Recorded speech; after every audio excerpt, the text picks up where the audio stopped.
Ale Fonsaje de. Ale Fonsaje. Ale Fonsaje. Ale Fonsaje. Muna dabo sanka baluo. Ale Fonsaje. Mbe useni dabo julalema. Ale Fonsaje. Juloka manla maje. Ale Fonsaje. Ni aja manla maje. Ale Fonsaje. Suluo simmene da. Ale Fonsaje. Useni masata. Ale Fonsaje. Alale ya mansandi. Ale Fonsaje. Mbaro da bodima. Ale Fonsaje. Mbaro da bodima. Ale Fonsaje. Numukunda da bodima. Ale Fonsaje. Alale bate jola. Ale Fonsaje. Mansole bate jola. Ale Fonsaje. Aye Gambia bondi bata kono. Ale Fonsaje. Imaje molu bele se wota. Ale Fonsaje. Alabe nyinkela Ale Fonsaje. Manso be nyinkela Ale Fonsaje. Usen bota nyani dobo. Ale Fonsaje. Dobo gaye Usen. Ale Fonsaje. Anata kombo tumami. Ale Fonsaje. Londo nata kulli. Ale Fonsaje. Okaelo adabo. Ale Fonsaje. Ayadoku oge Gambia Ale Fonsaje. Gambia kaye Mandela. Ale Fonsaje. Mayinduru kema. Ale Fonsaje. Alafo salida bokema. Ale Fonsaje. Alale bate joda. Ale Fonsaje. Jilansi sedima. Ale Fonsaje. Ganja mane dimma. Ale Fonsaje. Sali suare dimma. Ale Fonsaje. Jari jalo dimma. Ale Fonsaje. Jari fulo dimma. Ale Fonsaje. Tida si sedima. Ale Fonsaje. Munaninta tata mailitu. Ale Fonsaje. Munante nimpumbole mude. Ale Fonsaje. Juguna.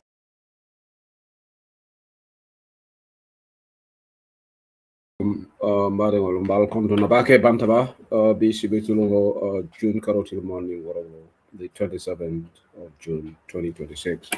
Not Saturday's edition of Current Affairs Show. Beautiful nine bantaba. I'll be doing that with mbal content. I know it's really soaring temperatures across Europe. Maybe except Finland. I think Finland is not hot, but most parts of Europe really hot right now. To the extent that people are complaining that it's too hot. So there you go. Hadamadimo can satisfy collateral. Now Sumayatan complain, now Canada back if I'm complain. But I'll be $10 back, I'll be doing that. Not I think I should have 2 hours program here. I should finish at 5 o'clock. Or just a little after 5 o'clock. So I will try to make my analysis brief so that I can give at least 1 hour to the callers to call in and have their say.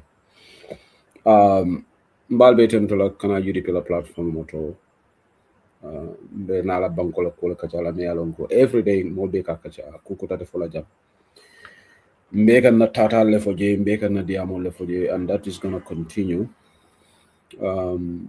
until the December 5th la alamambe neoshi la makara kono, when Gambians would decide again to be president for another 5 years. United Democratic Party. But I have got few announcements to do here. I don't know the topic about what woman see about. Boka you know and see UDP Online Bantaba, see Current Affairs Show program, see Facebook, YouTube, and TikTok. But then get them time in the jail new feed in your deglu. Appreciate Nanko. So you can see TikTok B, please share tap the screen and also share it. It's Tangai be mom opona. You're Angleterre rejecna emphasis Tangai B. I think it's over it's over many decades. We have reached this temperatures 37 up to 40 degrees in some parts of the UK. Why? Hopefully it's not going to last long. Yesterday was not bad because there was sort of breeze flowing with the heat. But anyway, we have no control over it. But ñëw fi waxtaan ak yéen rek si affaire Gambia boo xam ne ñoo ko bokka ku nekk da nga jox sa xelaat ñun tam dañoo ut te ñu ngi ut seen karta pour ngeen jox United Democratic Party ñu mun a am nguuri United Democratic Party te loolu dinañu ne torop xam naa ne ñu ut bari na te ku nekk nga ne yow sa mbor mooy gagné loolu moom ku nekk ay kaa fu man ni ko la xam mu ka wala bon lay tiw tiw ñu ñaanalante jàmm rek yàlla suñu borom defal ñu jàmm ñu ñaanal aji jiite yi ñaanal ñoo xam ne ñu ngi ay tawat yàlla may leen wér so dinaa def suma reminders yi bala ma dugg si topic ñaari topic rek laa bëgg a address fii tey den ma ubbi line si pour ñëpp mun a bokk si waxtaan bi London Congress Convention wala la flyer bi koma jana ticket all started like a wafi thanks to our folks in London. Some people have already started buying their tickets. £45, £40 right now. Bundato £45. Na flyer bi ajarat na luntambal mi alonko wolle be flyer bala mbo chedi kan diaspora chairman o Zainab Ghanim atalo UDP executive fundraising charity ala netalo I expect ko afana me join and party de la binala kana London and also gas chapter tabekla on the 30th of October in Basel, Switzerland. Metol for the flyer kala screen out the money. They have an updated flyer. Ela ticket all 40 Swiss franc and venue for the flyer but couldn't they all flyer share. Melbourne UAE, you are invited to come to UAE. Okay, don't go to UAE. I call to Kanita Jandi. Okay, no problem. Omar Mbake Gasama Baraka. So, Ndefa Kundingo Beje flyer bala, chairman of UK chapter. Then Alaju Senada was our chief guest of honor for the flying bala. So ticket all be wafel. Me coordinator for the party is important. Another fundraiser is happening in Gambia tomorrow. Or is it today? I think it's today. Brekamo. Ofana mo coordinator ticket all $300 is ticket and in VIP ticket all $1,000 is ready. Gambia. Okay, now let me put the gas chapter flyer just because memo UDP let. This is gas chapter flyer. I think I need to move so that you guys can see it. The address on is there. Address on the screen no balating, maybe TikTok. The address but one day okara na nga be hore ila kamola for France kamola bamala because she's only dolga nga me eka dot eka jamano for like français for mala nemu kanjel le mala wol Switzerland. Okay, so ila ticket over my important you got ticket on ying sanusi ngamara wolam ila local fenkol ni na charity Swiss la wo fa me flaji bala lalo jaite gas chapter la chamano. Now ticket on 40 Swiss franc, whatever flyer ballot. I think that's important. Being if I'm support, it will have a 3rd of October. So Sabanjao announcement, Sabanjao got few announcements. Bemo UDP lady. Whatever Kelan head of media and communication. Seku Kamara. Abitala Zibarila platform auto B. I'm just trying to bring the flyer up here. Okay, ngaje ja. Seku Kamara, wala be tala interview la Zibarila platform auto B. Are flyer ninjala. So these are all UDP matters. Wala na mbebe se akam. Kebe sabana jamba UDP we are all we take nga mobile kanyandi nga mobile ko fa mi tala kachala UDP la policy la bi Zibarila program at 5 p.m. Gambia, ngama be start out tomorrow 6 p.m. in the UK and 7 p.m. in most parts of Europe. Proud so one long announcement on Dantan will take a mail shot jam. So instead Mr. Kamara told me UDP called that Zibarila platform to be alia support, alia live news share, promote the diamond member declaring local language la ngami. Yes, nama manika kama most likely because last program I mean ketan hiri la program auto. Seku yo fune surwa kamola so jindong ngara be demna manika kamola this time because UDP la police. So those are some of the programs I mentioned. So now we go back to the current affairs show. After those announcements here, that program will start. Let me bring UDP la logo onto the screen now. Me aron ko wale keken now. Ne diamo la bawo me diamo ke UDP la under the leadership of Alhaji Ousainou Darboe. So we can put that on the screen here. Then we move on to business. Okay. Allah barakabak. So saying inte topic o men sama nanjang. Wolong Gambia maral nyame be kekana banko kam. Okay, go Switzerland got Dutch like French, Italian and English. Wow, what a country. And they don't it all presidency ngam like rotate le. Ila banko mi taka correctly. A baby nyo fula nyo so ndol la banko belegi dal de ngade hamulo lalla. So me topic of follow la Senu Bojang na interview la. Mbele nga moy nyola interview me alonga sembo wara tabaka kerfatu. Ya me facture $10 pour ayala wato menta ka Usenu Bojang na la sister Ami Bojang ke la story fundindi. The untold story. Until then was the untold story of one of the victims of Adama Barrow.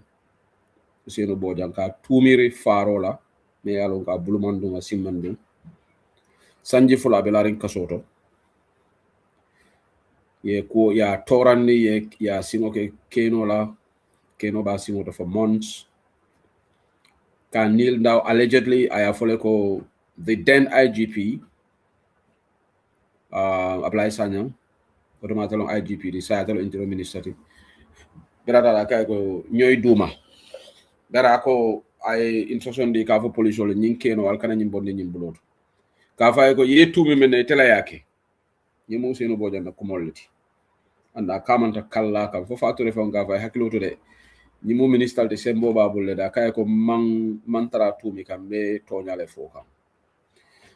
A interview nying a balafa warta ani toro wartan to Gambian ol miliala ko kelo kele kaya jamela man sekunda kele pour nga boje ko dalilo men nga ya jamela man sekunda kele primarily is a gross human rights violations, not because amantra do ko ke ga banko kan ni infrastructural development no mote struggle to sotala no bawo ya fana ina se disagree but I development on ke Gambia le atele University of the Gambia samanang JRTS I Gamcel samanang I Gam Petroleum samanang even though he was under sanction but I doku okela infrastructure I silolu fanan doku mota fala man silolu doku I karamongol doku but in tolnala disagreement on human rights violations. So ngawole jame murukam banko kan saying so nsafono danaka jongol albe Gambia la hani saying based on Usenu Bojang na interview ndol namana nyimman sakunda tumi ko ye jongol al sotole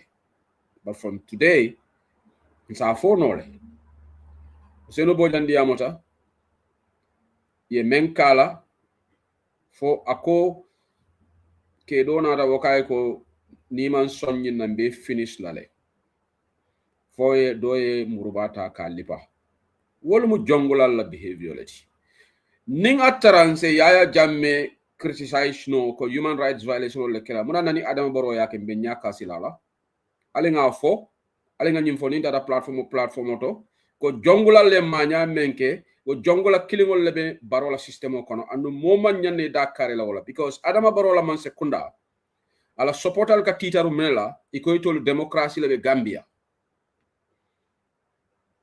What is good for the goose should be good for the gander. If we criticize the APRC government for alleged human rights violations, so why should we remain quiet? Why should we cherry pick? Adama Barrow, based on the interview that Usenu Bojang made for Usenu Bojang, ya maltreated, ya melkala brutally, ya psychologically, ya torture, physically, ya torture. Mome alongo ye tumirole la kang. Ema established hanatra kiti bunda e mo found guilty of a crime. Ika sentence le, but ibuka torture, ibuka tilimbalia. But meli alongo allegedly yenyinke bi wole policy bal sudo Barola government. Ablai Sanya is one of them. He's still the interior minister. Bi catered ole fana media tofo, so wol tofo taje. And all the system kono wala nanko security sector reform SSR hanisa amanke o banko kan me ñine kele kan ko mansa kunna mo kurngol membe mansa kunna hanisa e wolle bije jumale ñi mira ko aftantol ngati kelo ke ko for 22 years bring a new so-called new Gambia soto jumala ba mira ko a Gambian citizen me alon ko police ba musala mo kanalo akafa ko ni man song itele ñi faro ke be finish lale jumale o mira ko be kala on in this day and age but ñi nekata na banko kan so this is why Adama has to go and Adama should go. Because the Adama continue to stay at Gambia, we'll have more Usinu Bojans. We have more Ami Bojans. Amambe Mandina Ring, more kind of victim of the police only Alpha, allegedly, because reporter men for like a police only hands in Alpha. The reporter in Bondile, police only Alpha, or police only Moi. Iko boto ketalon police ni boto ketale. Thank you. So human rights violation level. So NPP ngolu ye mul dahandi. Sa any NPP ngolu dara platform to ko Gambia human rights violation obikeje alna fo ko amon soto because aketale. Human violation a killing no mafula asaba atang human rights violation of human rights violation. And this happened under Barrow's administration. B Barrow nyanta blay sanyam fonyondin lale. I suspend. I thorough investigation, okay? But at Akela, nothing will happen to him. He will still continue to serve as minister. And Yimu Barola failure already. But in Tolu Gambian will alinga diamola. Because in Tola Sembo Mundality. Because in Tol police ten Tolu Bulu, soldiers ten Tolu Bulu, but in Dalbembule and Barote stop la noka diamo. Ni momola diamo Baroka abe dunde la police. Aye dunde police, aye sama mile too. Mahadama dingo nibe tonya kan kana sila because mel kana mile tuntol man fi seti but we will speak the truth because we are Gambians barola Gambian ka di yatam tol nyato so nim barola man sekunda be tilimbali ake kan anu Usenu Boja in interview ke kerfatle right in Gambia anu hanama dingo nabe diam la be tonya fo ke kalon na la diam nyot ala nyaada fo kalon mo nabe wuliya fo kan jama ni mo psychologist de balon ko nyimari be ton on de tonya fo ye menge Usenu Boja na ye kresu ba kala ye tilimbali yale kala anu hani NPP dingolu mel yalo e banko kanu nyanda fontele nyin konne mbar alta moy le yafo they will remain quiet they will not condemn the government bi mina mo jela e ko baro kata lopitano le yele farato bina mol fala o diam bambalola yes kaw lopitano yele ala waru gallom ala waru gallom anda nyanta kele andon julo Gambian la kodo abe loptano lo wala manke baro fo la kodo tide so Gambian kam mo kana de wunni na ha ye loptano ali nga welcome nte de nga welcome le mamodo lo it's a welcoming development infrastructural development be nyanta welcome la because janim baro bina ay silo letter o banko kan ay projection letter je me yalon ko afanana man ko na be use kam bari previous governments lo PPP man seconda infrastructure development on kele ya jamela man sekuna baro fa namba development kana la bita man sekuna men mina andu ngani jiko soto ko dolla ngani mo mena ka UDP government so nin nata mfa me facilities on letter laji anu UDP man sekuna fa na me project so le samalo na me yalon ko nimbota je man sekuna government mu continuity lati amanke mo kelen taati bari nyin ki jafaro waratale munan nab Gambia police ol ka sembo jay mol kam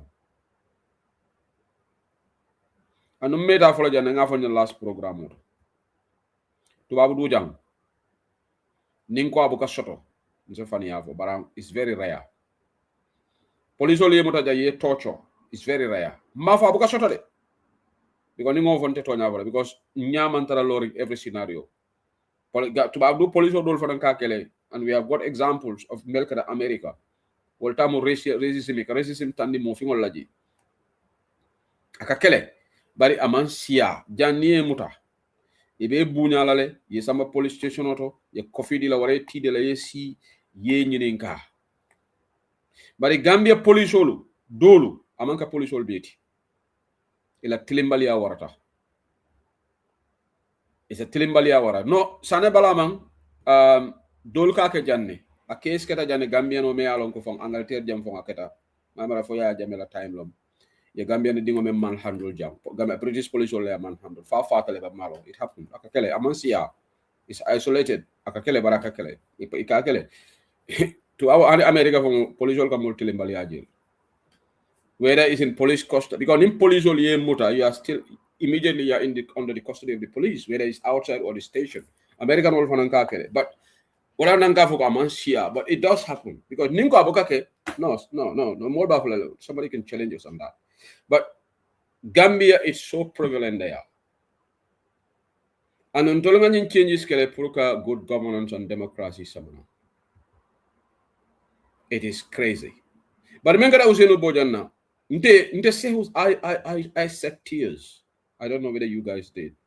Nyajio Botale. At some point, I was listening to the interview because Martano. I got so emotional. And we should demand justice for him. He should sue this government. And then they sue. Nyula family nyanta nyiman sekunda sue and they should be paid millions.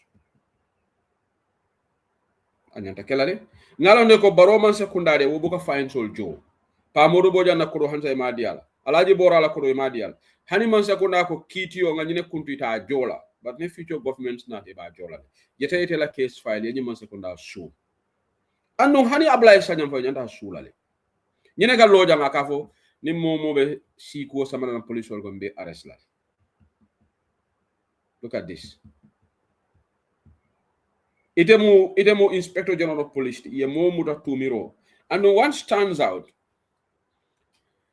saying, ni mo fere lete me alonko, ntebe na mira nya kumole for la J, and ngamere evidence points out ko, wayatandile ko, barola nyima sekunda, allegedly itole nyinko be mastermind, ya wuli ka United Democratic Party le to dundi, ngatawo kono pour ka foko UDP mansa ko UDP wole mo sponsor ka police ol fa ya wuli wala kama a backfired wala ne ko Usenu Bojana la sister ko atol mu UDP ngol le aki wol ko idate politiko kono. In fact the sister said ate Baro support le, so clearly we atandiko amanta UDP but the current wala da fanam folo jam me alon ko is a learning curve for everybody.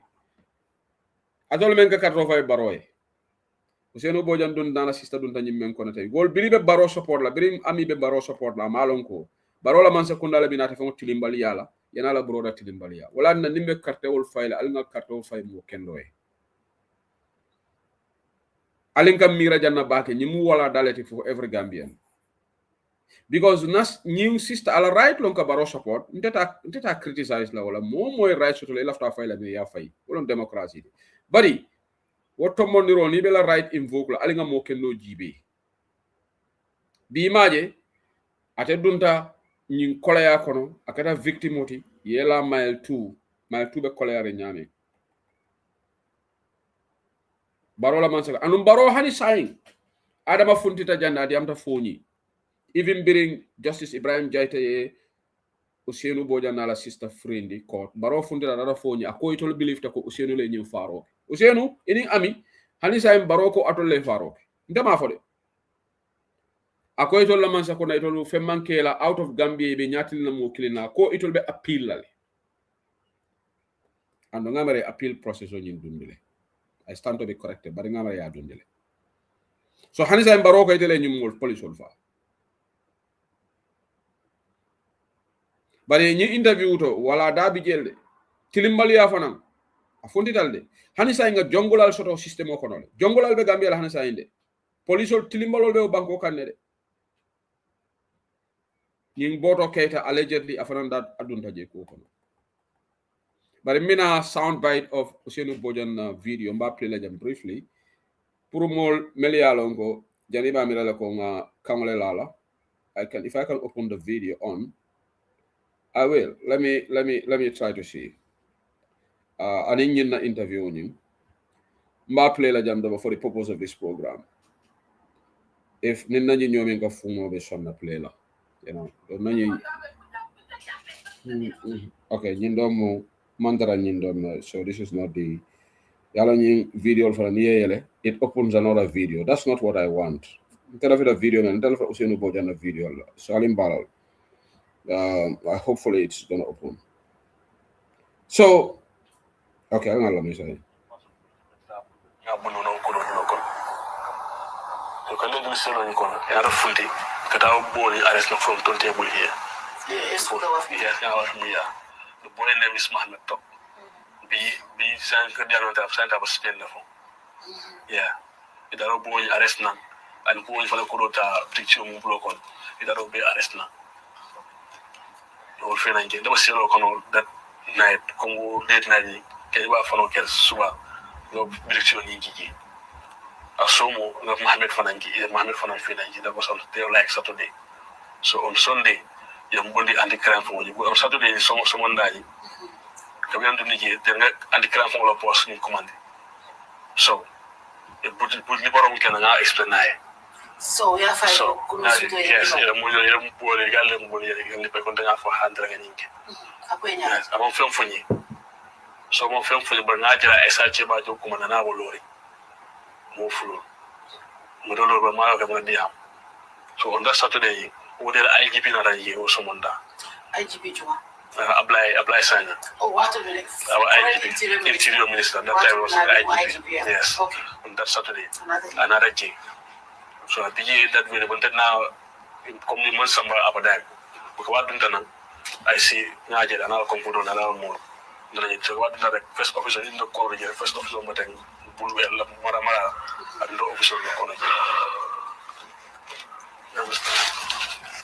So I have from the Jana. So on Sunday, in the Buniki and some airport police, in Bunny anti crime. There's some airport police station on BJ, and Dundee. So what BJ come like every day, someone died, they got that castle and the canal and Bundy for anti crime. The Murliji. So we did that Sunday, Monday, Tuesday, Wednesday, young Bondi, sorry. Young Finan anti-crime, look at IGP for you. I think apply sign. Interanga Chia that on Wednesday, not a sitting. I think anti-crime commissioner and the other senior officers in part of Banyo and all of San Boraketayo. So for that, young friend of a young for the young man, you must see him. Kalma can come out, it was so big. There's a guy they call Sisi, or a silver double table. So, but still pick up a corner, and by Jill and a guy was in the door. So, Gal will tell a follow, Gal will follow, with other doing in the office at the interior, Janala Kuruli, to the office of Kono, then I think they killed in the motor icon. And somewhere in that office, then I got a syringe. I will got a syringe at the apply sign. Ako Kaumulantakan, in Telangaki. Ako te ate alor kan Telangawaki. I give from at a low for you. Neta I'll come home from myself. Minister, yes. Making such allegations against him might be. It's not an allegation. This is what he did. And even if the Holy Quran is here, I will Holy Quran swear to it. Ako Ntelanga guys, some of the bully, come no progress with the Mutasoko. I can't tell what to do. I'm like, and he was like, that very day was having an electronic cigar. Smoking it. I was Sabaka. You understand? So I was sitting down and lean back like someone who is like drunk. You understand? I was kneeled down. They don't even allow me to sit in the top of the cave. You are what? They asked me to kneel down. Kneel down? Yes. Like I'm not human. What was that? Honestly. So that's what they did to me. And he was sitting up. And the other officers, they were all sitting up. You didn't kneel down? They said, let me kneel down. Asimokono. Okay. So then, some of the final, from Butoyi, they could never Butoyi do. Not that I do some of them Kuna. I couldn't go for saying, Hanga forces on Abugata. I'm going to say, I couldn't go some of them that are following. Ako pun dengan mira ko fighter ito niya mahal. Kaya na buko mo jibe ko like as dummy. Understand? Muhammad mo kajibe ko as people. We are all human. So, but he was very harsh to me that very day. Kodo wala wanda mbulo ko. Wala wala sister ko. Na paso ko bejo ka travel. Nga bunu no kodo ni ko. You can let me see on ko. Okay. Bari golu. Ngalo ne kal be nyindi amu moyde. Atol jama ba be njibe kan. Facebook or on YouTube and TikTok. Jama bale interview mo because interview mo jama la jibe. But dalelo me namba pilla jam. Imo mediality. Do setara la moy la ma evidence mo ya be kamala kamala ka mande no sekunda la barali ya moy allegation ol me to mirol me yalo ke interior minister Ablaye Sanya needs to come out and clear himself because these are serious allegations. Ite be kala minister tinyali ite be marling ay telo IGP ite la nyanta law enforcement kela ni defon ko loi tinyalu because kafo moy ko ñu faro me tumi ya kala wo formu loi tinyali. So Gambia police key fong la be loi tinyali. Hey, Gambia is a joke. Because near mo muta ye tumi rolom. Police role is ye investigation okay.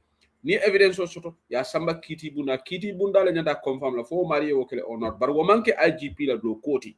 That doesn't fall under his job role. So Ablaye Sanya loi tinyale. Allegation allegedly. Anon Usenu Bojang aliyama ela la ko abe memfoka ni Al-Qur'anu di alaba tekila. This is Ablaye Sanya me alongo. He was indicted here in the Jamela time go Ghanaian old men fatanu. Barola man sekunda anyabe kasala. But the nima mo kendolu mo meli alongo bulolu note me bondi na police. Ebe tare la nyin timbal yale keka with impunity. Fenta bolaji. So bi nyinan dolla interior minister. Ma si bole bentol kam. Wala na barola man sekunda defa wara dagase. Nyimma nyana kela. Ite be mo mutala nyaadi le andu membe nyin koma wala mama jabiti. Bi wo mama jabi bi wala be mulu nenka wo banko kan. Bimbe kumodo sata la janne. Ngafo mansala live. Najala na sister menketa Aisha Singateti. I letter o safe open letter to IGP Sidi Mokhtar Touré. Defon commenta jele ngay ko ila nyin kuma kamol betiada but it will fall on deaf ears. Ako Ablaye Sanya aya lonne. Sorry, IGP Sidi Mokhtar Touré ka lonna. Ko se telephone si kanola aya call. Ako bara decide tele pour ko open letter safe because Mama Jabi be molu nenkang be ba usinu nenkang anu ako Sidi Mokhtar Touré la hido men diatela wala nyinti ko abe tilinda gambe no tema te fasar kalaji. Sometime last year, for 2 years ago, I was in Germany. I got a call. Na sister in call. Dalome and mention samakanjang. Manda did the details of the conversation for a personal conversation, but I'm just going to give you guys knowledge. I said not in call. Because an Indian IGP and your lonne. And I said in Tembe made a dogola UDP, Dolenga UDP generation talk show start. Dolin Bas Sahil Samate or Ottoman Dol Bas Sahil Samate adding Aisha Singate and Doleka UDP generation talk show, Ottoman Ning. A colleague of mine, Mealango Sai Abe NPP Malafika Tofu Jam, Ba Mantraji, Malafika Tofu. But I did a Baroy Alasai.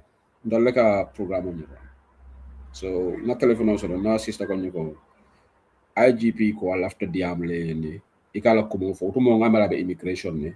But the code will be after Sene and Delale because you can go find. I'm open to talk to anybody. You can go Nasi Diamno, side of the story explain. Because these people are public officials. So, ninga tumi rola ka meala manke tonya. Ndebe modla banta bala nga Sene yandi. Nte ninga fenga sort of that wrong on any public official. Mina jana nga foko karere men for 10 because I want to be fair to everybody. Even if I disagree with you. Mala fi kanani media use kamoto noni because nakabro kamera wala. Okay, so nakabro kamera wala. So I said to her that I was gonna, but after the way man called ye, so labango things happen. Another one go IGP Malafika Diamonia because a member of UDP, Alilamoi. Ako mole be UDP. But malam fa mari be UDP la sa fa UDP I don't know because dol funditale. But that time ako mole be UDP wala te alert konte ko nte ba record lale. But yalon it can be a mind game pour control UDP in call from damma ko wala na I took that with pinch of salt. Nko wala tele kabina atele be diam la na man na fa is all right lom. I'm not bothered. I didn't want to speak to him. He wanted to speak to me. And I'm not desperate to speak to any government official. I'm not desperate to speak to any borough official. I don't even have their time. Miller time sort of. So that was a story. So nana many reference can bring I suggest open letters have known then stories because you get almost 2 years ago massa on the platform. But you alani letter ola tinna kule ka kulu. Because then I promise you the Aisha la kwati tilinda ngo ntara ngo Aisha ko nying abe kuma kenso ngala fo ke nying baro men diata baro abe ole kala. And I'm vindicated. Today Mama Jabi is insulting people with impunity. Hali lumkili na manako on the police station. In fact, ni mole la kumofo birenga man fati majang yalla ba aussi every day ako disrespect le. Wo mo every day la wo mala wo kay akantal ko ke jiota ke ming. Ay imam fati la disciple ol fundita ja wol fana ya jabi ba Gambia lom bankote dol be sidene ne when they are affected they talk, but when they are not affected they don't talk, because ameta nying politician ol nenna janne some of those disciples they didn't ever say a word, but biri imam fati marek inata ko now nyinna ko dafa jege dayo ala landa tambola ket nying nyanta arrêté la ba sayne fa ala ndiro be warakam even bira okay came here some of the NPP mol jele ba defend kam. So for IGP safate baje Mama Jabi barata hanila commandila. IGP na Mama Jabi commanda they will fire him. Na la fila na kumo bon la nota try rek. Fana dara baro kay ko tayta commandi. The only person mention Mama Jabi control no wala ni baro fo ya commanda kay ko be na stop. That's the only way. But IGP what Mama Jabi as far as IGP Sidim is concerned, Mama Jabi is above the law. And that's the fact. And is this the kind of Gambia we want? And wala nankafuko, walon dara platform dolton ko NPP ngol ko na kitio kamira and mo bela kitio nyante mira la because lakira lori go kitio be mbema bar baro faranta nyanta mira la because baro is atale in charge of 3 million people. Ngala video dolo ja ko Gambia la taxpayers money everything about he's in charge and domo tonyalati ako police will be batele ko security be batele ko. Bari baro wada mante Gambia no la hako fana be kan ndol meme diaspora fana hako be kan so ite la kitio be melal because ite al Qur'ano yebulo la wole kam on the 19th of January 2022 at Independence Stadium in front of all Gambians. It was televised. You read an oath of office. Kwebe Gambia ibe maralokela without fear or favor, affection or ill will. Ikoite mo bonila nyot. Baro nyimu lahidol di yemendi man satalala.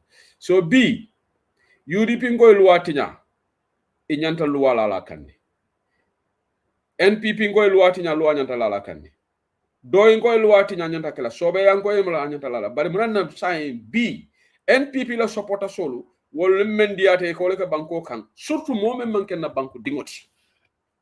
Nyina diminna fam wara. Mama Jabi is not a Gambian. Afonga ya for the court proceedings ako abata jina abuluta jina yalo mbrim for ntol beta folo jang iko Sheikh Hussein Liol be bulu ya folla bari Mama Jabi tatale bring lawyer Lamin J Dabo ya cross examine afongala ya for courtroom ko ate wuluta jina le so sa njwala be fani ya foka ntelom fatolu ndenga fole before this case started ko Mama Jabi wuluta jina la tata Senegal amansi no Senegal nata Gambia fa naturalized ama naturalized ndema fenkala moto but Guinean olom bari yalo na naturalized abitala ba fola court ko naturalized tale ndemo Gambino bara ma famu Gambino so she is a Guinean, a foreigner in our country insulting our leaders. So IGP be hearing. So wala nango na sister Aisha Singate elani advice will fall on deaf ears because IGP Sidi Mutal Toure will not act as far as Mama Jabi is concerned. Ni UDP ngole be nyimanyala den ya commandi nga lawyer Bori Toure jaja na statement ne for police station UDP la meeting auto the next day ya commandi a high profile lawyer mi ala ka tax jo Gambia lansarolom aka tax jo banko kam alota la banko ameta kelela 40 abe ala banko nafa kan ite ko woylu wati nyeyo kumani bari momen botana Guinea Conakry amanke Gambia lansaro fongoti wala ben ton la alfal nen kam faka na religious leaders all neng hani lung killing ina mana command the state house state police station just because anim barola system terror aka barola agenda le pose Adama Barrow e kemira nyin kitio la ban lakira ko man sa tallabe nyin kala nyin nalde yentol la kumol lamoy ima lamoy nyin kitio be male NPP ngol membe ifalkulu tentula je man la fi la de NPP ngol men ke support ja wolbe na faale no me kan telle ka tonya foye because nimba usenu kata president wallahi ba usenu be UDP kan dingol jele be molu nenna ibe kasala kar aya nya kasila nda Cheikh Hussein Libina jana ba fala ba usenu nyimmati na nge electe bari nga nyo so ko ba usenu to kala because fongole la hido di membe kering ako ate fasar kala ko fa hana wulud ala sister sola fa wulud dingol ni luwati nya lole be kan yala ayo fo le mbe ngamoy gamino bele ala nyi kala momoy andu nyinen nyaton ka sobe o nyanta mala tende because yaje Gambia nol man kalo muta fenti wala nanga fo Gambia fon tere la siata misil molti mol men ka saliban ko to kata sabewol muta mobe kalo city mobe be fankala misil molti asia bata o banko because nita mum misil me hakanode ite nyanda silala o kalo la bari yanyin kalo tale as just formality baro fo man nyin kalo muta fenti anen tol me yalon ko mul leader soltin political party ol konon ibe kan tol kalindi birin debe kala chairman of UK chapter man kalindi bar hani man kalindi nyawo nyanta tili wala kala na chapter nyaton kayala man yana mo official la moti biko kitiyo be mal janina tambe man nga UK chapter lead nyame ala ben kiti ndira la because mun nyaton koleti because manyana jibela nye karto fay nyele kanke chairman oti nyindo man karto fay nganya nte mel man karto fay ngeni mele karto fay bele kanyen anu ngame molbe UK chapter mel yo example oje dol bi je birbe kala chairman oti man support e man karto fay bal bi ni wol temol fa diata dol ti fa mele karto fay ale nyininga nyino nyato ngo yati because amanke forosity pour mo nyantete support la le Gambiano ni buka support ka kamfale ndol we have a problem some Gambians dol bi je fon ni la fita palaso le me supporter da kuntuila what the heck is wrong with us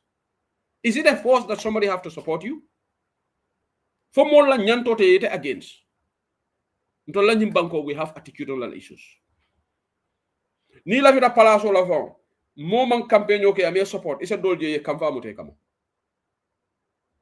ndol what is our problem support is it by force Foka Adama Barrow support is a force. Kabawusenu support is not a force. It's an option. Wala nene got democracy. Because dictatorship ka more support ke force. But democracy is by choice. Wala na to abol ko by choice. But bi membe keka na banko kam tilimbalialo 101. Police all man tilling. Nyatonko man tilling. And abemu Adama Barrow. The box stops at him. Nim baro pareta tilina ñing police la ñi maña bebe ragle la bari algemira ko kele na de fo ajulobe bolal la ñin dunia kono la ba mawolong ba lakira kiti wota bayla de aliya menga usenu bojanna adimina warta anu gambiano be na for justice comment on it. And this brings me nicely now to read UDP la media la press release. Sehu Kamaraya Safe Kuno. And it's a very good statement. Because we have all heard so let me just read this. I'll apologize. The statement is we have all heard Usainu Bojan's interview on Kerfatu alongside his sister Ami Bojan. Throughout their account, one disturbing theme kept resurfacing during the police investigation. There appeared to be repeated attempts to portray both of them as UDP operatives and to link the United Democratic Party to the tragic murder of our police officers. More recently, Kemo Sise, who is seeking to become the next president of the Gambia Football Federation, revealed in an interview with BTLO that the current GFF President Lamin Kababaji allegedly refused to endorse him because he was perceived to be a UDP member. Subhanallah. Okay, guys, sorry. I just not full no. These are not isolated incidents. They reflect a pattern that many Gambians have witnessed over the years. The United Democratic Party has increasingly been treated as though affiliation with it is a stain on one's character rather than the exercise of fundamental democratic right. In many instances, state institutions and individuals in position of authority have allowed political affiliation to become a basis for suspicion, discrimination, and exclusion, alias Sidinjai. This is particularly troubling when one considers the history of the UDP. It is a party whose members have been murdered, tortured, imprisoned, harassed, and forced into exile simply for standing up for democracy, constitutionalism, and rule of law. Its founders and supporters paid an enormous price in the struggle to restore democratic governance in the Gambia. Yet, instead of being recognized for those sacrifices, many continue to face prejudice simply because they are associated with United Democratic Party. It raises a simple but important question. What exactly has the UDP done wrong to deserve this treatment? Supporting a political party is not a crime. It is a constitutional right. No Gambian should be denied opportunities profiled by law enforcement or treated as a suspect merely because of their political beliefs. A democracy cannot flourish when citizens are punished for exercising freedoms guaranteed by the Constitution. The real danger in our democracy is not the existence of opposition parties. The real danger is the normalization of political discrimination. When institutions begin to judge people not by their character, competence, or conduct, but by their perceived political affiliation, the rule of law is replaced by partisan loyalty, and democracy itself is weakened. History will remember those who stood for justice and those who used public institutions to settle political scores. The UDP will not be intimidated into abandoning its democratic struggle. We have endured persecution before, and we will remain committed to building a Gambia where no citizen, regardless of political affiliation, is ever made to feel like a second-class citizen. That is democracy we fought for, and that is democracy we will continue to defend. Sekou Kamara, UDP Administrative Secretary for Media and Communication. This is a very good article, and I want to commend Sekou. I mean for them. Wolo nyinti ko Sekou Kamara be diam kanyi interview la ko kule funtita je ami bojan ni usunu be ya fole ko ako kukule me alon ko atuta funti la interview tani investigation oto wolo mansa kundala ferolu pour ka tandi ko ami bojam ani usenu be mo UDP ngoleti ako bara mamme fanan kemo sise membe president ya nyini kampo Gambia Football Federation wo fanan ya fo interview to with anim bitilo platform ko Gambia Football Federation na president memu bila Lamin Kababajo wo fanan allegedly amalla fi kala candidate ya nyi endorse because iko kemo sise mo UDP ngoleti. Yeah. Most in Nicaragua, for is it a crime to be a UDP member? UDP meta lola tonyala. Porque gaminol fasa ka injustice kele. But wati man sekondal se UDP dingol portray comme banko di njawolati. Ama merci di njayo manyale ke. Permanent secretary, deputy permanent secretary, member office of the vice president. Imalla fika promote iko because UDP ngolo. Dabo ko nango imalla fika ke DGT director general iko because manding kolo UDP. Sai ninyum fananga ke this is now become is a reoccurring story. So manana UDP ngol ka to discriminate. For UDP ngol manka banko dimoti. Is it a crime to be a mandinka? Is it a crime to be a member of UDP? This is Gambia that we have. So, ferolo me yalo ya city, anu alafanang, alamala fi tonya nirola. Ila fila UDP le ban la, wale la planti.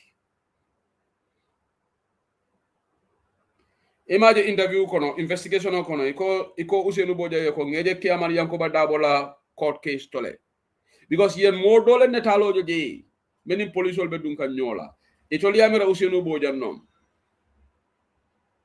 so bridol yo netalo soto so malo mama jabi dum to nyin koto nyaadi le bang I don't know Ousainou tata moriala na ala tuba muso le problem soto aka tere left tuba muso tala bulu atata moriala pour que tuba muso nyin muru nyaati ndala ani nyin do Casamance mo dole nda fay ko Gambien ko dole bi jam musu morolom mama jabi brate Adama Barrow la nyim bounty moy ko moye 1 million ate ko saying nyimo perfect opportunity de manga Ousainou bari nyin ko be ku fin koy ba ala and Gambians will one day know the truth about this. Hey, nyin ko is not going to go away. Abekala simal le nyala. One day we will know the truth about this police official fata nyame mbalon nale. Mo kana chahan wala Gambians don't am the real story. Hey, bring Adama Barrow ya jamela bansa kuna botaje fo jongola le manta si TRRC ka fo mole kari kata nyaade le nga kari fanya. The same thing is going to happen. Barrow ni la molu police wol fata nyame one day we will know the truth. Alterning cover up la no. C'est pas possible. Hadama dingo niyo kuliata oda. Hadama dingo momo yafa. Today Gambians know how Koro Ceesay died. For Sata Romank. But the moment Koro Ceesay, Usman Koro Ceesay la benzo tara in Jambur. Gambians never knew. Moma long. Aloneko, he was murdered, he was assassinated. But we couldn't connect the dots. But B, Gambian only alone. So in the same way, new police floor men fought at B. Sam Gomez and Mendy. Gomez Kontongani, who is the other guy? Mala first name of Jamalisi. If Fata Nyaming, the two of them, we will know the truth. Adama Barrow, be rest assured. We will know Plano in Tabita Nyadile, and the person may Yunufa will be known. Because all the security will be alone. Moyende Kundingo call Janne.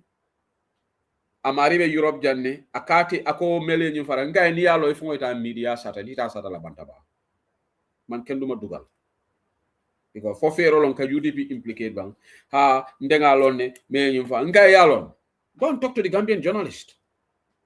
I'm not going to bring that to topic. I deal with evidence, I deal with facts. Amaribe UK janne fa Scotland non ako me ñu fa Ateko mansa kundala operative on unit allegedly Amarian Fonyel even before the trial. So nite you long money stop. Go and tell go and do an interview in BBC or somewhere and narrate your story. So I Amaria Menwuli ndedu manke mo kufandindi. Kuruntenga na ajang ha moko kariko ten ndenga ngam fan implicate do. Même fam boni la woto nyaari kaytite mbulu ima video dinna ima audio dinna yen commande telephone to ha ndenga lo ne ko kari ni kari ite me ya long ite ta sata ndeta sata la de man ken duma dugal ni la vida dunna da membe dunna woleto nga evidence to kuriya barola man sekunda kayto futa da mbo folale because ni en commande da wada mbafal evidence of it.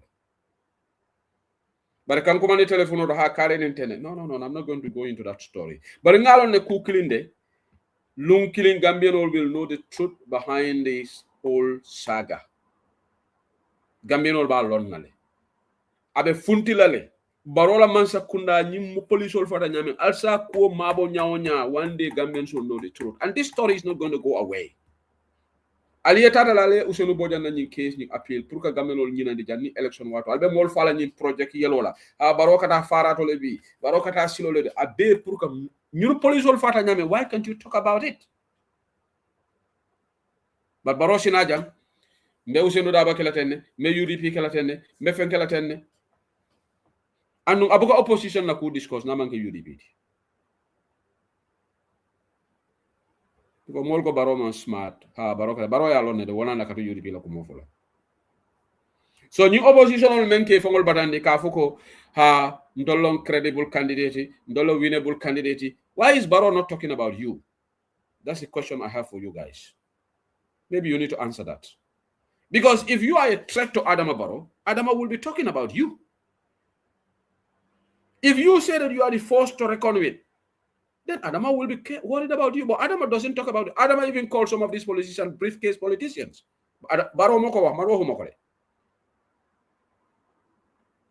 Today, Barola headache is UDP.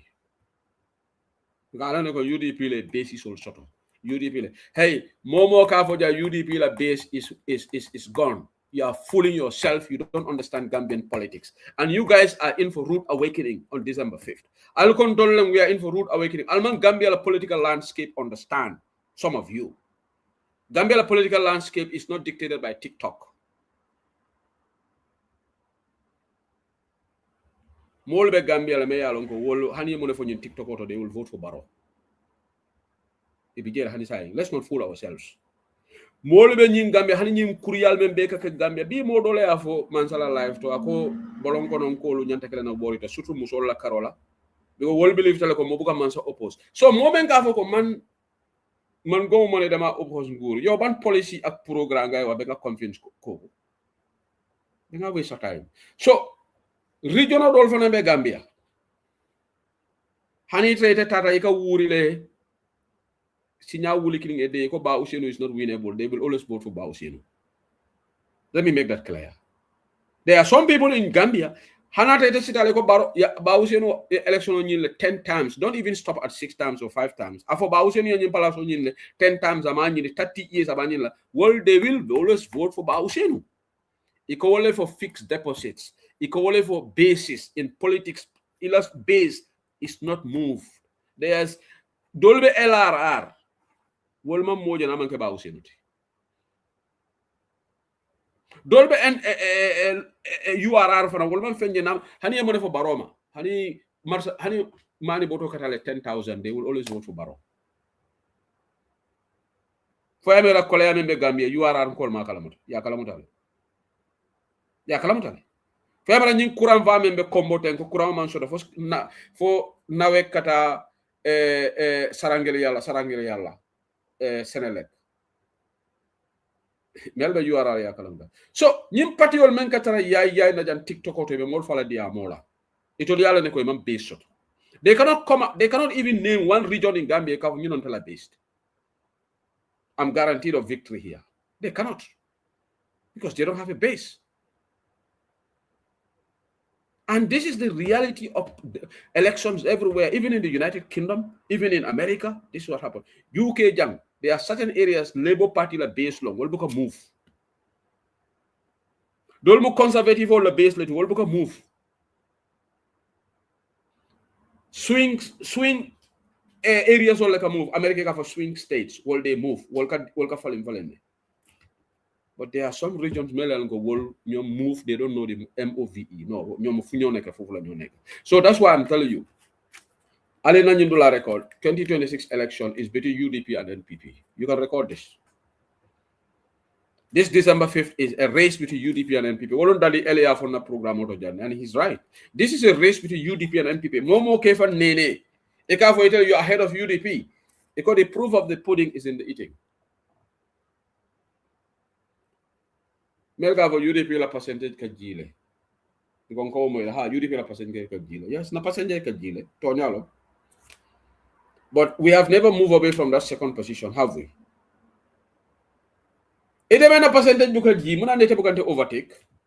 Ite ko ite la percentage buka ji, ite taka selele. Because nite taka selele, nite taka ji, nga bere nyanta overtake lan. But every time the result will continue, ite be ganao, ite katante koma. But ite ko nte la percentage ka ji la. So nte la percentage ji ja, ite you are not benefiting from that.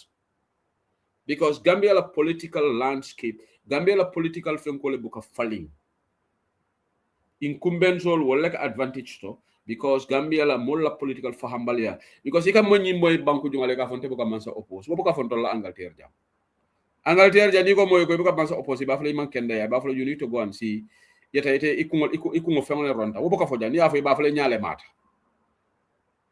tubabu du ba go banku de lote ko mte buka mansa oppose e ba fle te man kende nyante samale te jara baraka fo Gambia le mol gal wala han tol buka mansa oppose go faham lom balialom mulla faham role mo wara there'll come a time maybe 10-20 years around the line Gambian olte nyindi amu sifa fola because molbe advanced kan molbe conscious kan ni hani mbadi ngol meme santoto wati bi ite nyim mira nyal sotola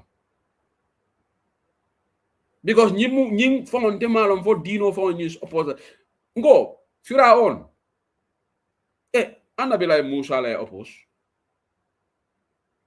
wala la man say bandi o Firaon ma nga nyato ngoti bal bilay landa tambo kila ala kila ra mo wala la man sekonda burgadi so itol nyin dina tiol men kana ka mo ko man so oppose ika kurano leta itol ka kurano la meaning ta ika different meaning dial nana nga fo ali jenne ko concept of predestination brinde be gambe ya fonye nyame brinde nata UK ja university na professor wole concept of predestination explaining te make sense make more than nani Gambia den ko senden dunnalu ni ko so la ni ko predestination ni a foye is wrong ila interpretation is completely wrong mo me alon ko fongo manke misil moti professor long in religion wala predestination explanation nde bri woyo fonye wala sense make ndo la ni Gambia talibo dolti ka predestination explanation man predestination malo ko fo man ka kanto nyami nga moy ga berinde be Gambie ko nanga predestination o kelim fali iko ala le ka decide jumal be duna arjana jumal be duna iko lef mfania ndewul talibul ko nani alquran kana ha ala le ya ko karimu arjana dingol kar how does that make sense ma tol fo ngini nga how does that make sense ni ala be kiti ni la mona te ba decide la ko tele be duna arjana o tele be duna that doesn't make sense because ni wolon kiti yo tekela bare nani karanal ka fo mole ha ala la fo karamu arjana dingol karimu jahannaba dingol fo bu ganyene fo Gambia that is a wrong interpretation that is the wrong interpretation of predestination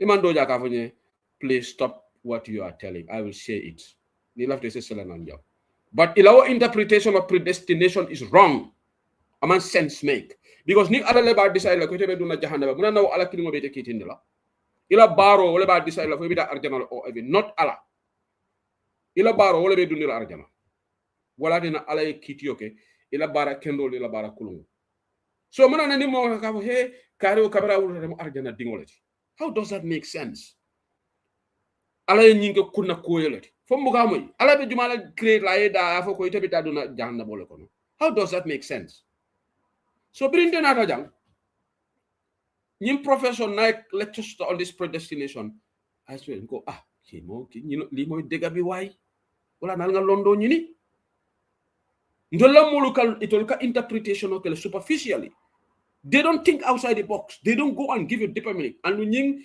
concept mo buga man sakunda oppose fanan ibe molu filindi ka wala ala talla ta folon tol man ñana man sa kuro oppose la ato fola hey ñaato nga kuro meme molu fakan ale molu tojo so men yemenga usenu bojan na teng son tol nyanta sila len kana man sakunda opposal wo mu musulman ya daji koleti no wanka musulman ya daji kotide musulman ya te ku support la melen ko tilimbal yalo ka momu da ka judgment pass ko ay faro ke abuluma du ngam asimadu ila evidence ole anu ñunu ben be kanyin diamu jan nim baro ya kay badinna ibe funtila le mobe mejelale ko tilo yemenga usenu bojana bi ni yake nyi NPP ko hani mo kilimbadi ngola ebe bola NPP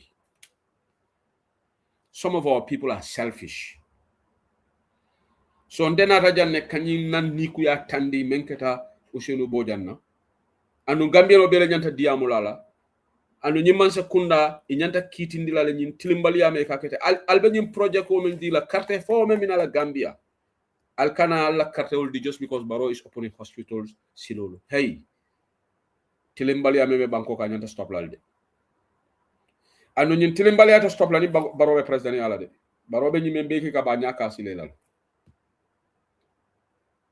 police oli fanna banko ka adu boy fala be njibe kam police oli fala na banko ka hani say malo jumale nyim police ol fa fo la nyanta kala if there be verification or deal na dugara le ma ko le screen o tab ngamara NPP ngol birimbe la kumol fala jam e ko la ñi live de matu nga stop alta ñi live stop la no la live bi dafa continuer one day Gambians will know the truth juma la ñi police will fa barate kala Barrow la jamano de as long as Barrow is president Gambians will never know the truth. Just like the APRC BJ, malon jumale korosi se fa fongalon. Njalo singobe foran ka wo foran bukaje. The only time we will know the truth about New Police Olfata when we have a new government. Well, as long as Barrow is there, can do ham the digger. Then your lam in rek. Wow, Useno Boja Yobuna in court, appeal nan, let's buy it. Then you ham nan they also said this was a plan to try to Tilimal United Democratic Party. Plan be backfire. Ngo, mesiri na kona janne. Modo biji anim barola support la ba dole ka diam. Biri nyum faro keta. Amari call. Allegedly, let me use the word allegedly. Ako mari ko. Ikai ko ha ngalo ne la kewole bi nyum koma. Nyum police ila kewole bi. So kulo mealon ko ya kachale. Wala ti na wosamo ndeysan Gorgui Sankere. Ibrahima Gorgui Sankere. Ate wala ko kante bala fale fo.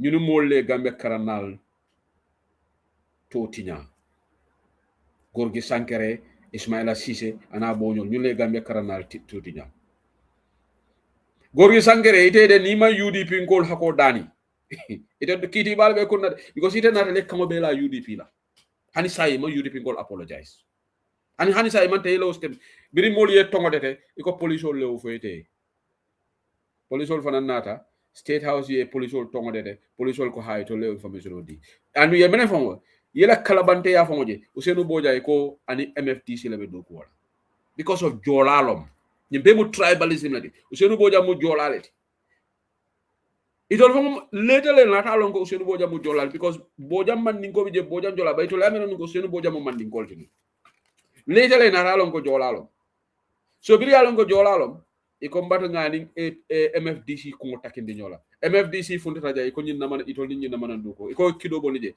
ila jenna ya fo ila National Security Advice at a press conference ngani membe fo jay to lef iko Usenu Boja kido bondi Casamance le ndena man man sakunda men kam to ko barola man sakunda wala na I feel sad when I see people supporting this government ni munuñ government bi den jubadi because government so fekene yow jubadu lo da nga dox dega even so fekene daf la affect ñaari police depuis 2020 is it 2024 Sukuta Jaban traffic light were murdered while done on active duty but legi we don't know the truth. What is the government waiting for? And they don't even want to discuss it. The people, because you know reports again and you know motor bu you use allegedly Governor Homakan you know Odile Ambi koku moto amle. Why can they go and press that person? That reports emerge allegedly. So luta belegi gamun hamun Usenu Boja mungini tej nañ ko mile to 2 years waste time he was brutally treated, allegedly told by the former IGP to kneel down. But when you handcuff ko, that's inhumane. Len yo xamne yena nga support NPP suñ defé lolu sa mboka wala dula ne ni yakal bading wala ati diala li ale nyanta tala la fa la baroy ko aya da bondi daba I tonya fo because at the end of the day Gambians deserve to know the truth.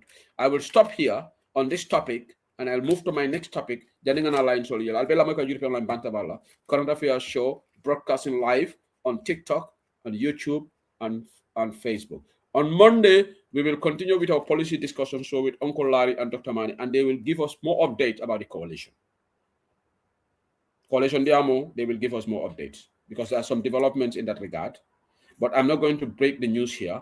I'll wait for them to come and say here on Monday. Ni Uncle Larry Diamtale, Kunung, yeah, Friday. Number Friday. Yesterday on Friday. And they're going to give us update on the coalition. But thank you, Bambas. Ako they lock Usenu and his sister 2 years, 6 months, and 20 days for nothing. Thank you. That is wrong. And in baro ni kiti ol bebe baro kanele. ngafo NPP ngole gonte sew sele fara nyanda mira la nakide gonte ka kangol le la baro ka mel man ko toñaati bari ngoy ko ngakkan jumale la baro la man ko toñaati they couldn't say anything. My Facebook is live. Sometimes I'll come back and then not Facebook is live. I'm seeing myself on the screen. The Facebook is live. The computer is telling me end the screen. I'm live. 240 people are watching me on YouTube and Facebook. So it you are not live on Facebook. Check your device. But I'm live. I can see people here. Tahir Haidara just commented. Okay. So the next topic, Memen Kovala, briefly. Lafta ku fulale sene ne la jang. Bi soma dan defon wultale. Nga platform do la jebe kachaka ngamera UMC ko le programme le ke brikama kunu. Yende talo le saki nyim platform man ke UTP platform today is modola platform man fana la platform but malam fa be APIs le fa you I don't know. Ebe nyine ngaro le ko allegedly woli sulal le sambaji wol man ke Gambian di bo kachale ke da malbe dibir la. So ndenga yamaro men di kebala live man sala live mo yamar kin wala kala jam. Ntol yuri bingolu na ya nyata ngol ya advisement consistently wala nimbe diamo la nga diamo with evidence base ngana tumirol go mealon ko mang ku soto jense semme menna ana mangen alfal advice ti fa manke misul ma daji katifal. Okay inse UMC ngol nyini ngano le fon nyunu membe jundlanto fo e mu luntangol le tiba fo e mu Gambiano they need to tell us because Gambia electoral laws is against shouldn't have non-interference of non-Gambians. Na Congress is all, na fundraiser, yes, we can invite other political parties like Ntolka Pastef invite officially can always fine. Always okay. But political rallies, manyan non-Gambians. So these are allegations. I am not going to be here to say that they are not Gambians because Malafika more stereotype. Just because Moy Haftan doing Sula Pareleke doesn't mean that the person is not a Gambian. I wouldn't say that. But I'm not saying they are Gambians. I don't know. But when topic is being discussed, then they need to come out and clear the air. If they are not Gambians, that is wrong. Not even a Gambian. That's against the Electoral Act. And that should be a red flag. All right? So, nimbe diam la nyinko ngana mol stereotype nga advice di ngana foko kari ko itale kari fingera biko kan tumi wala even 2021 do loda platform to jane control kanya ni momen ko itan ko bota ginele den na mana UDP ngaje mo bembe okay kande but dol ka fole but na mana je memba ke kan we shouldn't be involved in xenophobic acts kamol stereotype based on their looks or in a pare.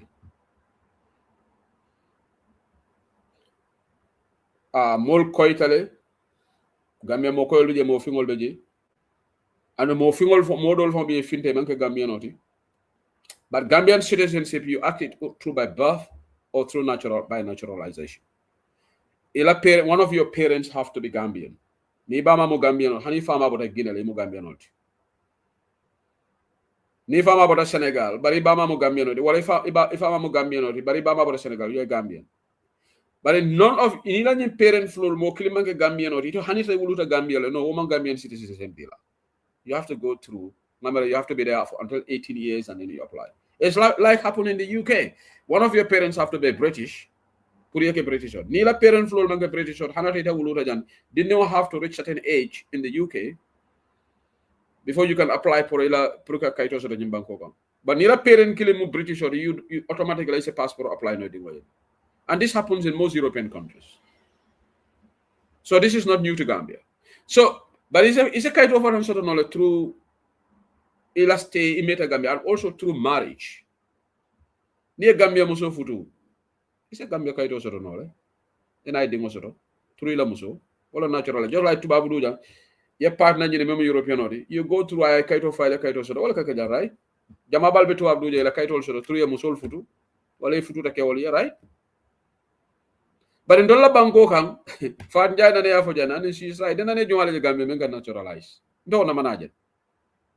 Never more Gata ceremonial naturalization. And wala ati na ni all idea because our borders are left open. Okay. Imagine sisla ko afama mo Gambia no barabama mo Senegal oti. Okay. And yes, sisla mo Gambia no. Yeah, and maybe as a Senegalese citizenship for certain knowledge because ni bama mo Senegalese citizen man Senegal la lualo, but you should be able to. So you can have dual nationality. But nga be ko Senegal buka dual nationality ala malam foto na alam malo. But Gambia ka allow. UK for nga allow. Germany at a point they were not allowing, but nga be la law for them. You're gonna be a German and a citizen of another country, but I think they change the laws now. You can be. But at the end of the day, me important that nin tolu fema man koyima does the immigration officials even know how the naturalization process? I don't know, Fenda.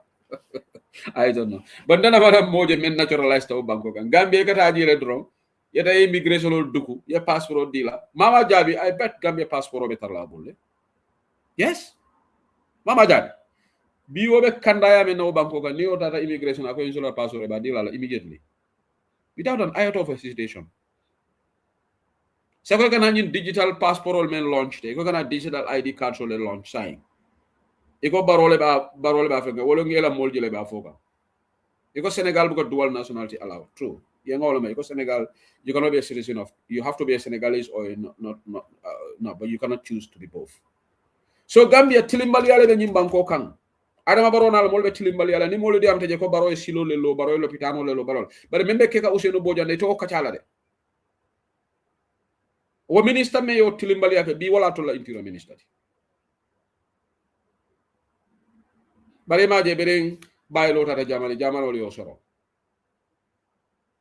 Ousmane attorney who the former interior minister Ousmane ngamal fo Bojang no malong yemen soron Swiss. Western governments are after them. But Gambia, junglers are walking scot-free. Ndolla mo fala kani, wole. Mo fala kani le. Some of those people are walking free. Najin jongolal men tata testify oya wol be jongolal ko dol fo be jewol mu taxi driver leti. Sonko Ousmane Sonko ala baraka. Ousmane Sonko ya sorong Switzerland. But oya wol jumalalo men nothing is happening to them. Nawo jengol nanin jongolal they are walking dol bi ko allegedly ko dol mu taxi driver leti. Sudo etani jongola mo fala wala be te samakan taxi driver. Wala na criminality be waralen banko ka mo fa be waralen banko ka mol be fala left right and center. Ni di am raja NPP ko le mol batani jandi angola. Hani tubabu du jam fam mol ka faale. Fonto le kala jam tubabu du jam mol du ka fa. But tubabu du jam nim mo fa siata banko di mol ka complain.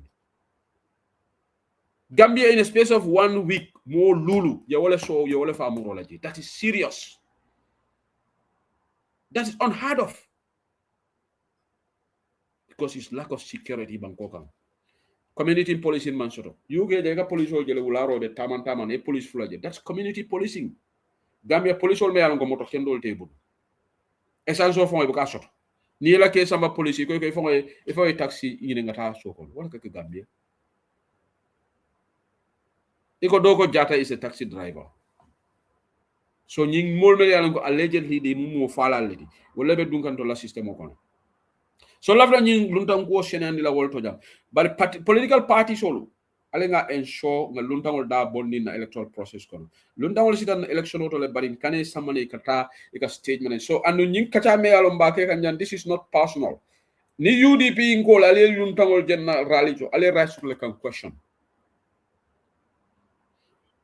Yes. Ninga molu je me alan ko ñunum allegedly mulun tan already. Parti doli afol aba UDP atol fonka nyinkela wala. But let's have an open discussion. And this is something that we should speak about. So the final topic, after mentioning the lagam, wala Mr. Dabola in tax evasion quote. Because I NPP ngoli a campaign that le kotenke. Itata dawda ha Mr. Dabo tax evasion also. Na si baba jere abe yaila every platform abe comment about this. Si Baba for on tax evasion, he doesn't know. Si Baba doesn't know what is tax evasion. Nala fitam proof like Najam. He doesn't know the meaning of tax evasion. Janibe diamola kola, he can't understand me. Wala nanka for moleko. wala na wolo ngafo nin dole UMC dole tata platform do ngafa eji anu mbafula ko tenka ban governance understand anu Gambia la problemo is near tonya fo ye ko disrespect le. If me telling you the truth you think that is disrespect, please go on a high horse and call me that I'm rude. I care less. Before you open your mouth and speak on a topic, you should have the basic understanding of that topic. Otherwise, you make yourself a laughing stock. Jumalebe Lola Nim platform auto Ekafoko Mr. Dabo should resign because Mr. Dabo Ekamolo deportly. Should someone not be ashamed to go on a platform to talk so in such a low-ed fashion? And you said, just say who said Limanyana follow you, governors understand. Mbavola being for Sama, na men come for Sumayon. We have to show truth to each other. It is a laughable statement of a foreign minister be resigned because of deportation. Even a high school student in Gambia is not expected to say such comments. You cannot go on a platform. It is a debate like eco topics. Kari is being rude. Because in Karibe the same party, you know fasa. In Karibe the same party, fasa. It's not going to help us. You know fasa le Gambia tinya. Why should Mr. Dabo resign? Because the Gambia will deport from Germany. The new another Wolom, every foreign minister will resign. Because Bankuti J become name me one country become more honey Britain, a British or deport. Honey American or deport. Because if you do a crime in another country, international law or what? Countries have a right to deport citizens of other countries. They don't need the country's permission. The other country, what they can do is to refuse landing rights. Ya Jamaica wole kenu. Ni la vida Gambia no deport la ka fo plane bedu fi land. Omu recipient country la nyantoleti. Bari bankuma sembe soto ya fo itenama. So Jumala be la platform de ka fo foreign minister Dabo anyanda resign on moral grounds because of Gambia. Ikon kana fo that person doesn't understand governance. Ma fo la le bi nga fo sama. And ni momo ya for platform to kotenke mbafule ne man governance understand. Yes, any other person ya for mbafule kotenke. Another thing is they don't understand the meaning of tax evasion. And this problem is even Gambia media. Neither the headlines or they call Mr. Dabo was found guilty of tax evasion. That's false headlines. Gambia journalists or lekanigo. Tax evasion. Let me explain the basic concept of tax evasion. There is tax avoidance and tax evasion. One is an act of criminality and the other one is not. Tax evasion, if you underreport your income, like in a year you get this, but you underreport because tax declaration, every company or every individual, you should declare your tax to the tax authorities. So if you use deceptive means, yen jujake mikela tax ila income, proper income, under reporting, right? Or you fail to display your assets.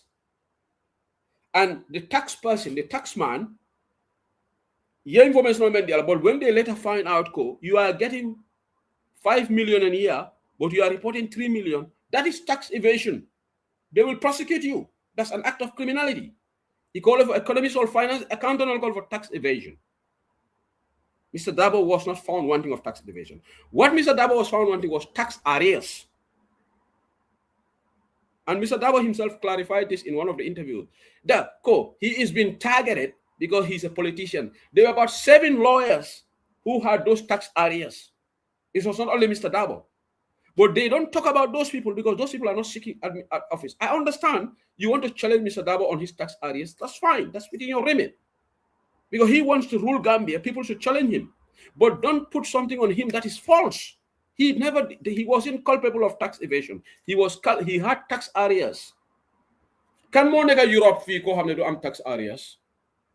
Even Donald Trump's company had tax arrears in the United States before he became president.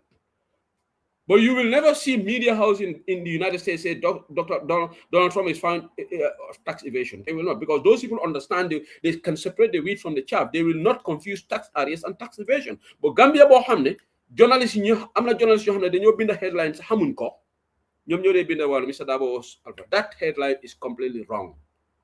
And people like Sibaba, they run away with that false information. Say Mr. Dabo is not found wanting of tax evasion. He had tax arrears, yes, which he paid, cleared. Last time he paid 2 million. But he was not the only one. There are high-profile Gambian lawyers that I think I will get the list and read their names here, who had those tax areas. And they were also taken to the commission by Yaya Jammeh. Because political caring, dollar UK jam tax areas sort of the inland revenue had in fact have payment plan with even citizens of this country. Companies are in this country who they owe tax to the inland revenue. But what they do is they tell you, okay, if you owe British government 2 million, they will do a payment plan with you every month you pay this. That's not an act of criminality. It's just like when you are indebted, you take loan from the bank. Are they going to take you to the court? Yes, you go. Sometimes they will case you for your credit, Nimajo, your debt collector key count. Yes, in this country, when you don't pay them, the bailiffs come after you. Yes, bailiffs come after you, but that is different from tax evasion. So I just want to clarify this because these people go on the platforms. Mr. Dabo has tax evasion. It's not tax evasion. Ni Mr. Dabo tax evasion okay Gambia. Then we are back it in the law. Because what is an act of criminality? Tax avoidance. Let me explain that. Tax avoidance is completely legal, and most of these sports personalities they use it. Because of UK tax, there are some countries may along tax fengol, so income migrate. They go and offshore. Yeta. So because UK has a high tax bracket, so yellow assets will move to a lower country, may along tax regime. That's okay. Italian resources they are moved here because you want to pay law. You call it for tax avoidance. You avoid tax. That is completely legal. They more surround tax avoidance law. So these are the concepts: tax evasion and tax areas. So NPP Ngolu. With no disrespect, Namera Jamabal Biji education no far. Okay. But in Nalve Diamola and Shibaba is among those people. Ma disrespect, but education no far. Because Nala education fata, Akadiamo Dolke online attackela. Because he doesn't even understand what is tax evasion. I'm not attacking him personally. He may think I am, but I think Akadiamo Nyame, I don't think his education level is high. I could be wrong. As a kind of education level is high, but Fantawundol. But in your education level man high, Nibedi Amala denga mando. Malolo ta sumay was affaire dina. Dama de mando. Because am na ñuma gëna xam alquran bi, ñuma gëna mëna ma jana lolo ta sumay was affaire alquran dama de mando. Sumay wax affaire law dama mando, suma xam bi bari wu ci loi bi. Dama deglu ñu xamne fofu la seen hel matcha. While you're speaking, you are not an accountant, you're not an economist, and you want to run away with all these concepts, you're just making a fool of yourself. Speaking is a ham the barrel fee, the Gamandu. Say wasa, Gaham Funga Wara M. But Gambia mom, we have so many jack of all trades and masters of none, particularly see TikTok B. Monday man, I refuse to be jack of all trades, master of none. For ham the suma ham the barrel, the man your money hey. No man, I'm not an expert in this field. So feel like MLS suma analysis be. I'll give you guys time to call in and have it. I did say I was going to limit my discussion to 1 hour. I do apologize. But the Alontolo Ninga Diamo start because stop. So the callers all tar, Momo ni membe da ya for the money. Banku be column, Diamo better than Dentaje. So no moderator I'll say more selendi. Okay, Bamba Simeto in the high school product. But how high school product? There are certain basic things in Yantelonale. Okay, so Madinga Molta sign. Then I think I should leave you around 5:30. 5:30 because I have a meeting today. So I'm jam back. Yalon dol UDP ngol gato meeting wala. Because lafta baro bondi la jere ngol meeting. So the mail after the Amala said I'm okay. I'll be all opinion on this topic. Bangolo mbele dentala. Useno bojanda kuori abalafa warta bakele. Menketala dimina warta. This is not politics. But the NPP ngol defem vola jinde betala deirine. La verdad dadi elle opinion because ate sound tale demanding atika ate rational tel ngamani NPP diam lal kono ate rationality beti jide tela jerot because ate ka kumol jile na opinion akala even though sonda fanan katu akala ba mol dribble bambas bi janne sana bala bam bi jamay camera bi janga tol ta follow bambas you itele follow jointa Ibe si baba tonya la de ko si baba mo high school product la de. Yala si baba ñu idole do la ko NTP la karam na. Hi, idol on the kingdom of the blind. Exactly. So yala. Akara ñala ne. Ada mana high school completely. So atara middle atara NTP la karam dal. Wala la si da mo platform do. Ha. Ika fen ko ika high chair diala so what. But you got coronate, you got coronate.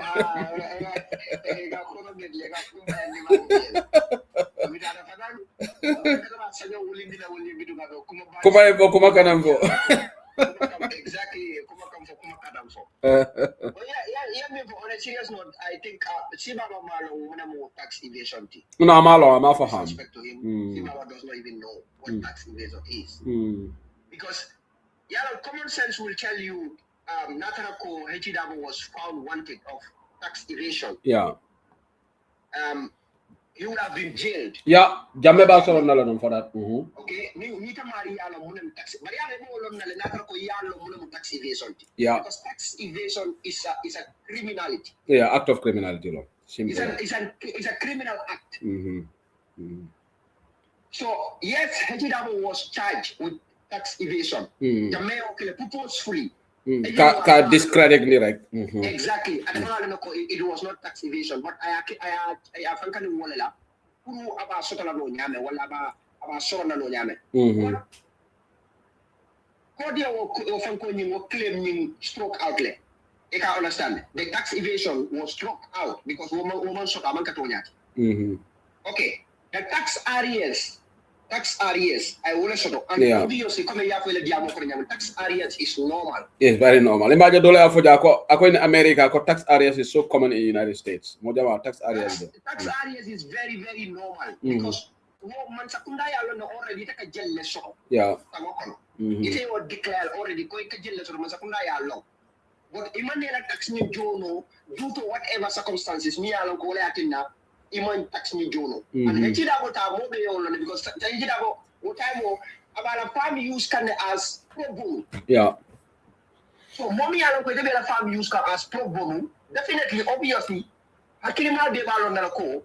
Urila tax jobalia. It was based on that. Ni ka take a case solta. If ka feng kan mo. Yeah. If the friend sort of no nyari fa de tax jola. Yeah. But even that tax areas anaka jole. Yeah, I be clear, So because he wants to sort of valid the new for her, we are in the can someone get from Tinamulka, tax areas, tax you know. But aside of that, you know, recently, Nakam from Muli, Adama Barula Kodo. Yaje Mele Uselo Bojana interview Lamoy. Yeah. Yaje honey being system on a jungle bijele. Ibe fari jele tep bambas. Jungle mambo na banko kande. And no mimi ye wala nyindiko. Adama. Ha. Yaje Adama nala in jungle so for the tenkunde kera kulta duma, Ika 2026 da malaba. Alaman tankal ni Adama tamida 2026 la. Ya Adama declare ko Adama la win the 2026. The more fast start like. As I can hold. As I can hold. Because at that point, I was saying, Gambia saying, I motivate for the commitment of Gondila. Emando Maja ko Gambia begala one party state let. Ima oje.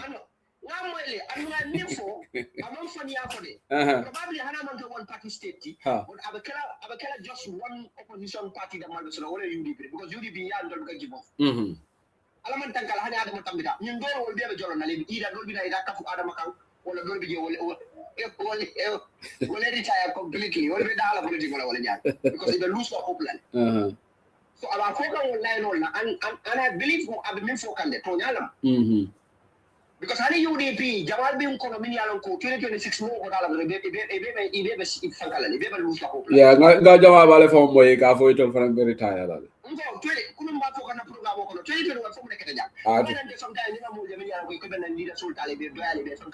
I disagree because we made it all in 2021 to give up the down. 2021 can be election over. But they can like me along hundreds of people like Jubi. After the election, more than like Jubi. More than sometimes what money naraja 80 people like Jubi. Bring what only election on Dolga Ibrahima Silla konte nyale mata ko ate amirante te murda na platform to koten. So yo jelo kita nyali. Yo jelo kita nyali. Ala man tankala min kele 26 ko adama winto o banko kan. Yeah. Gambino ka tera discourage lola, I'm telling you. So sabani be min fokan. So dala dala wala bara min fokan ba to na fokande. Adama wo tambita 2026. Ali nganda ha ko saya ba kele king Frankal Jakon do modi. Bare nada foto la auto abe jirale. Ga ke ba ko nyada abe jiral de dafa jipo. Baro jipo rek.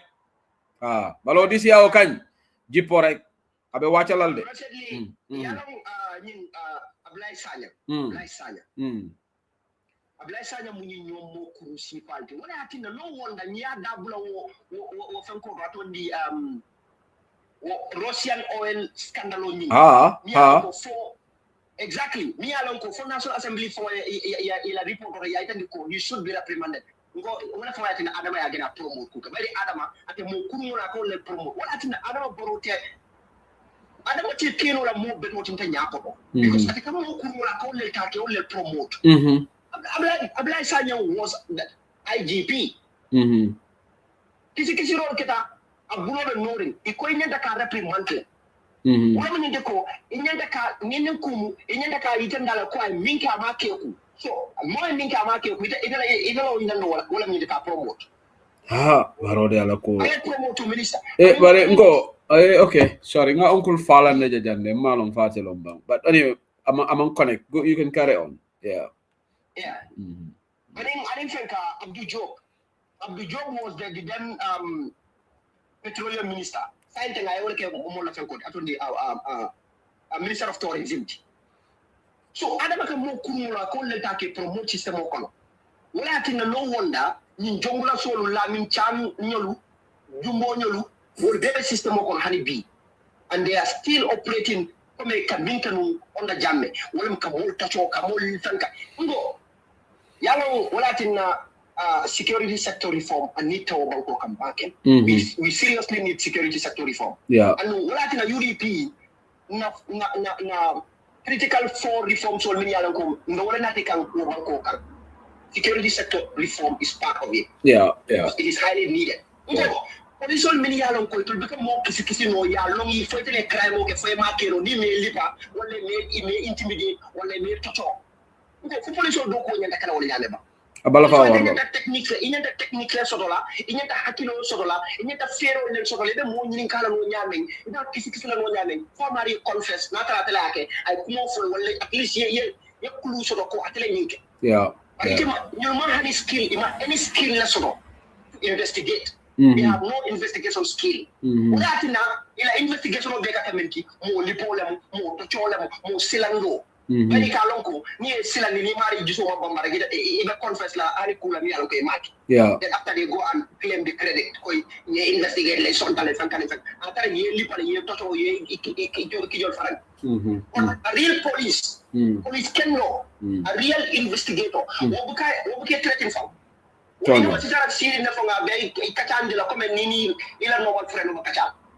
is they investigate can fight and this is the main reason why we need security sector reform. And the police are equipped mentally, logically, equipped with knowledge. If don't walk in the criminal society come and yadi.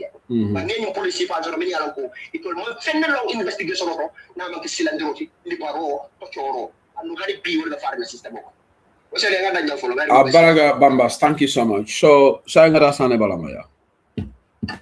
Assalamu alaikum. Say Humbal Baking Tona. My camera and info for an baby platform or Kambal Baking Tona. Sister Fat Yai.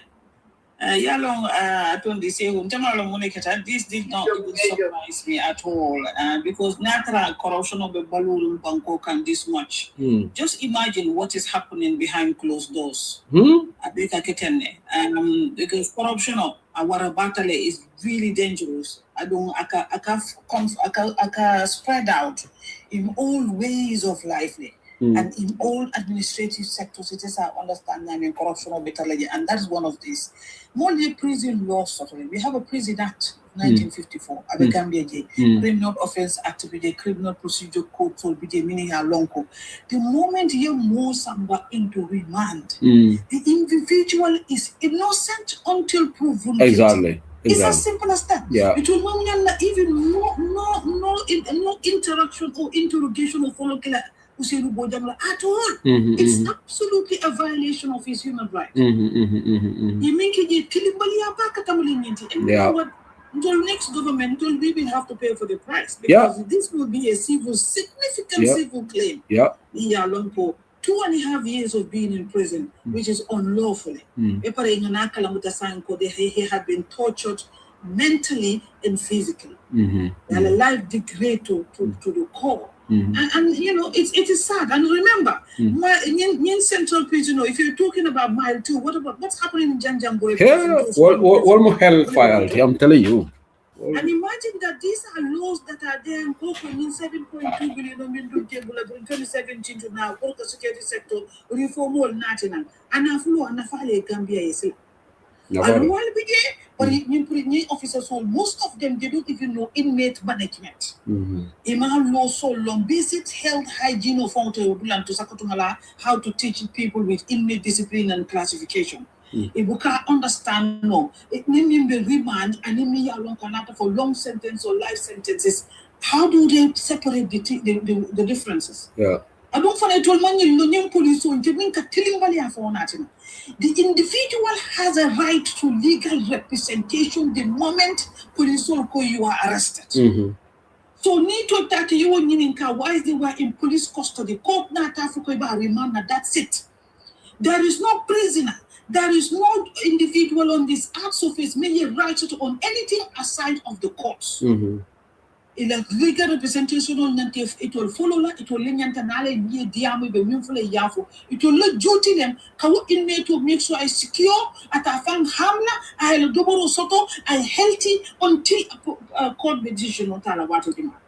But to learn you more sometimes it is bad. It is bad. And it's very sad because we know we are involved into international laws, human rights acts, and all of those rights, African Charter on Human and People's Rights. We're signatories to all of this. But to learning government, they care less about individuals as to something to do with Camden prison services. It's terrible. And you demonstrate that Barrow has the least to do with Gambians. He had no regard to people's.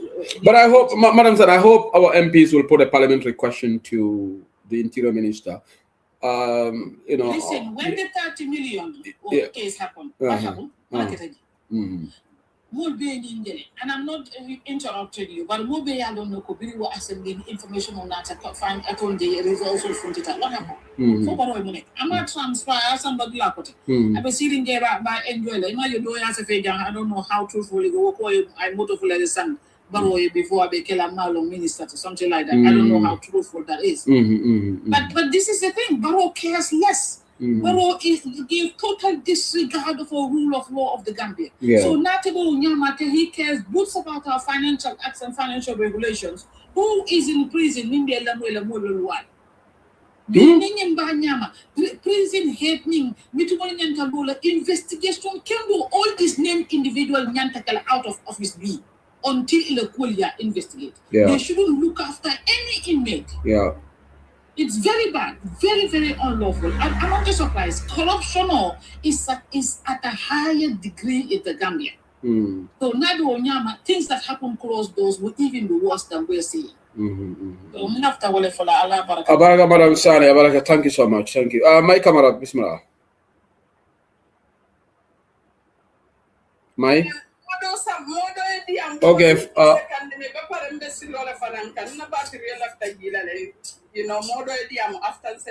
Okay, no problem.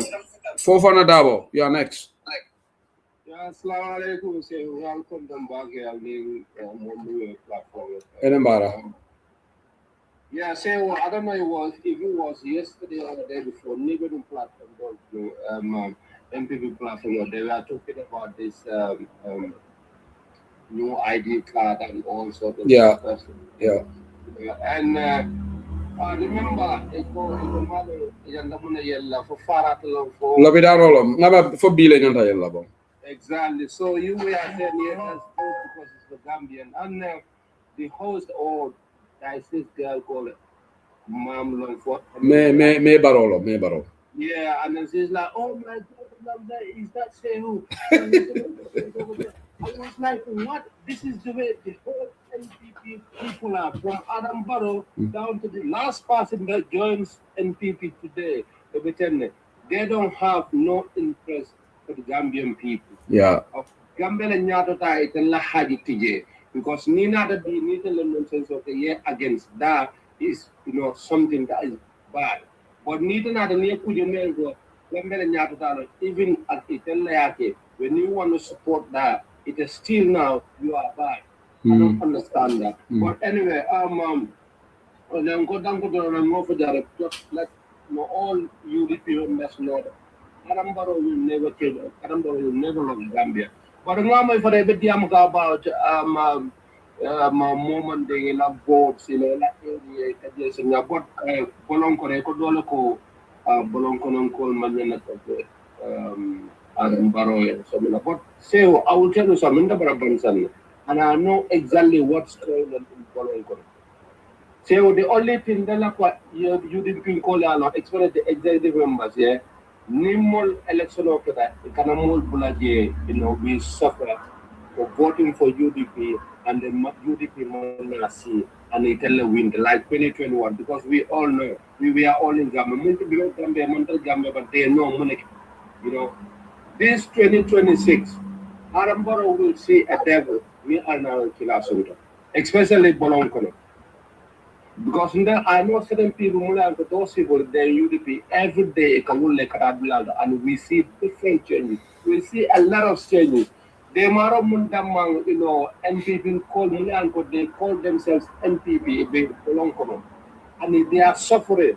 And the only people who go Bondeka are UDP doing it. You cannot have for more UDP doing it. And the Hadikulio.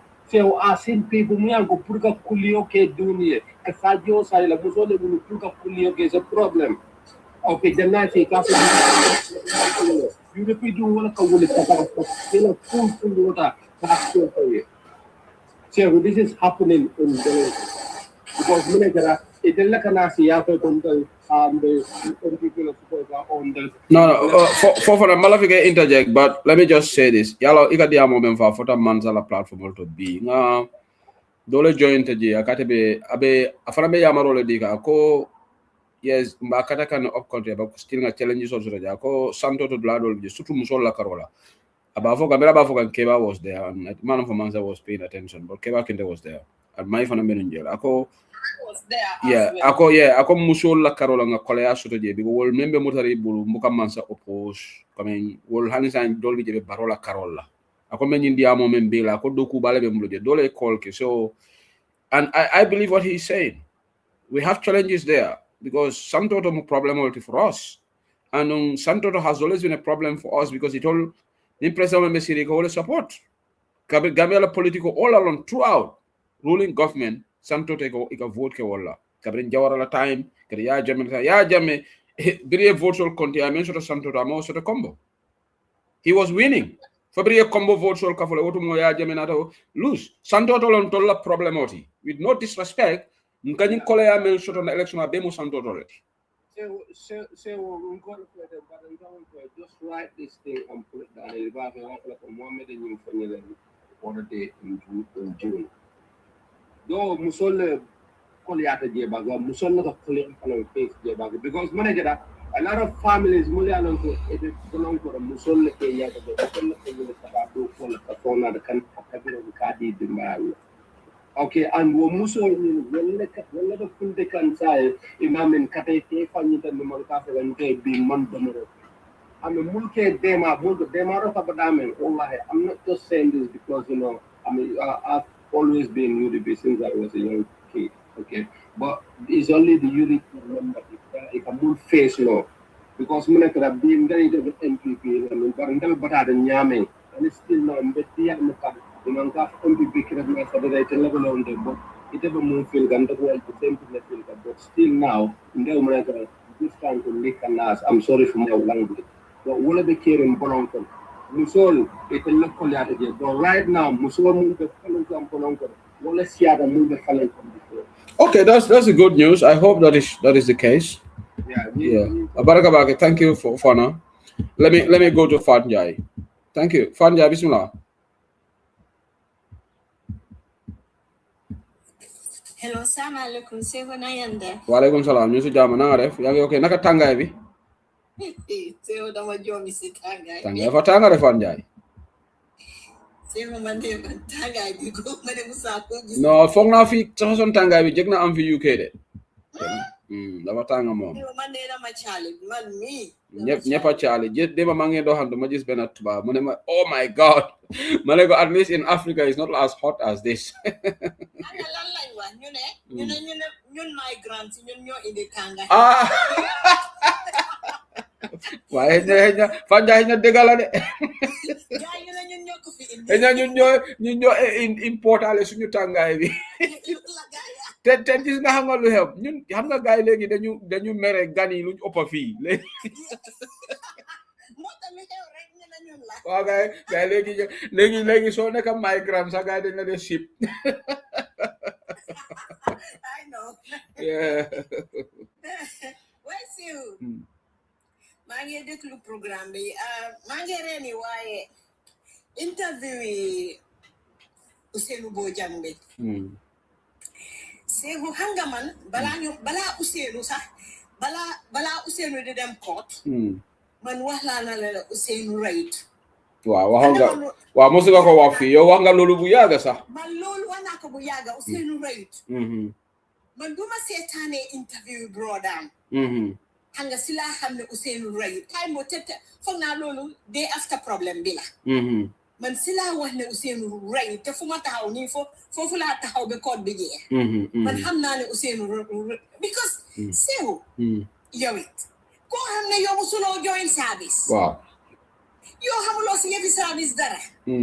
ba pare yeneen dëkk yi ñoom ñoo dee di la goon sax seen civil yi kenn xamul waaye ñun suñu Gambia xamuñ loolu seewu ak ñeen wax dëgg bi.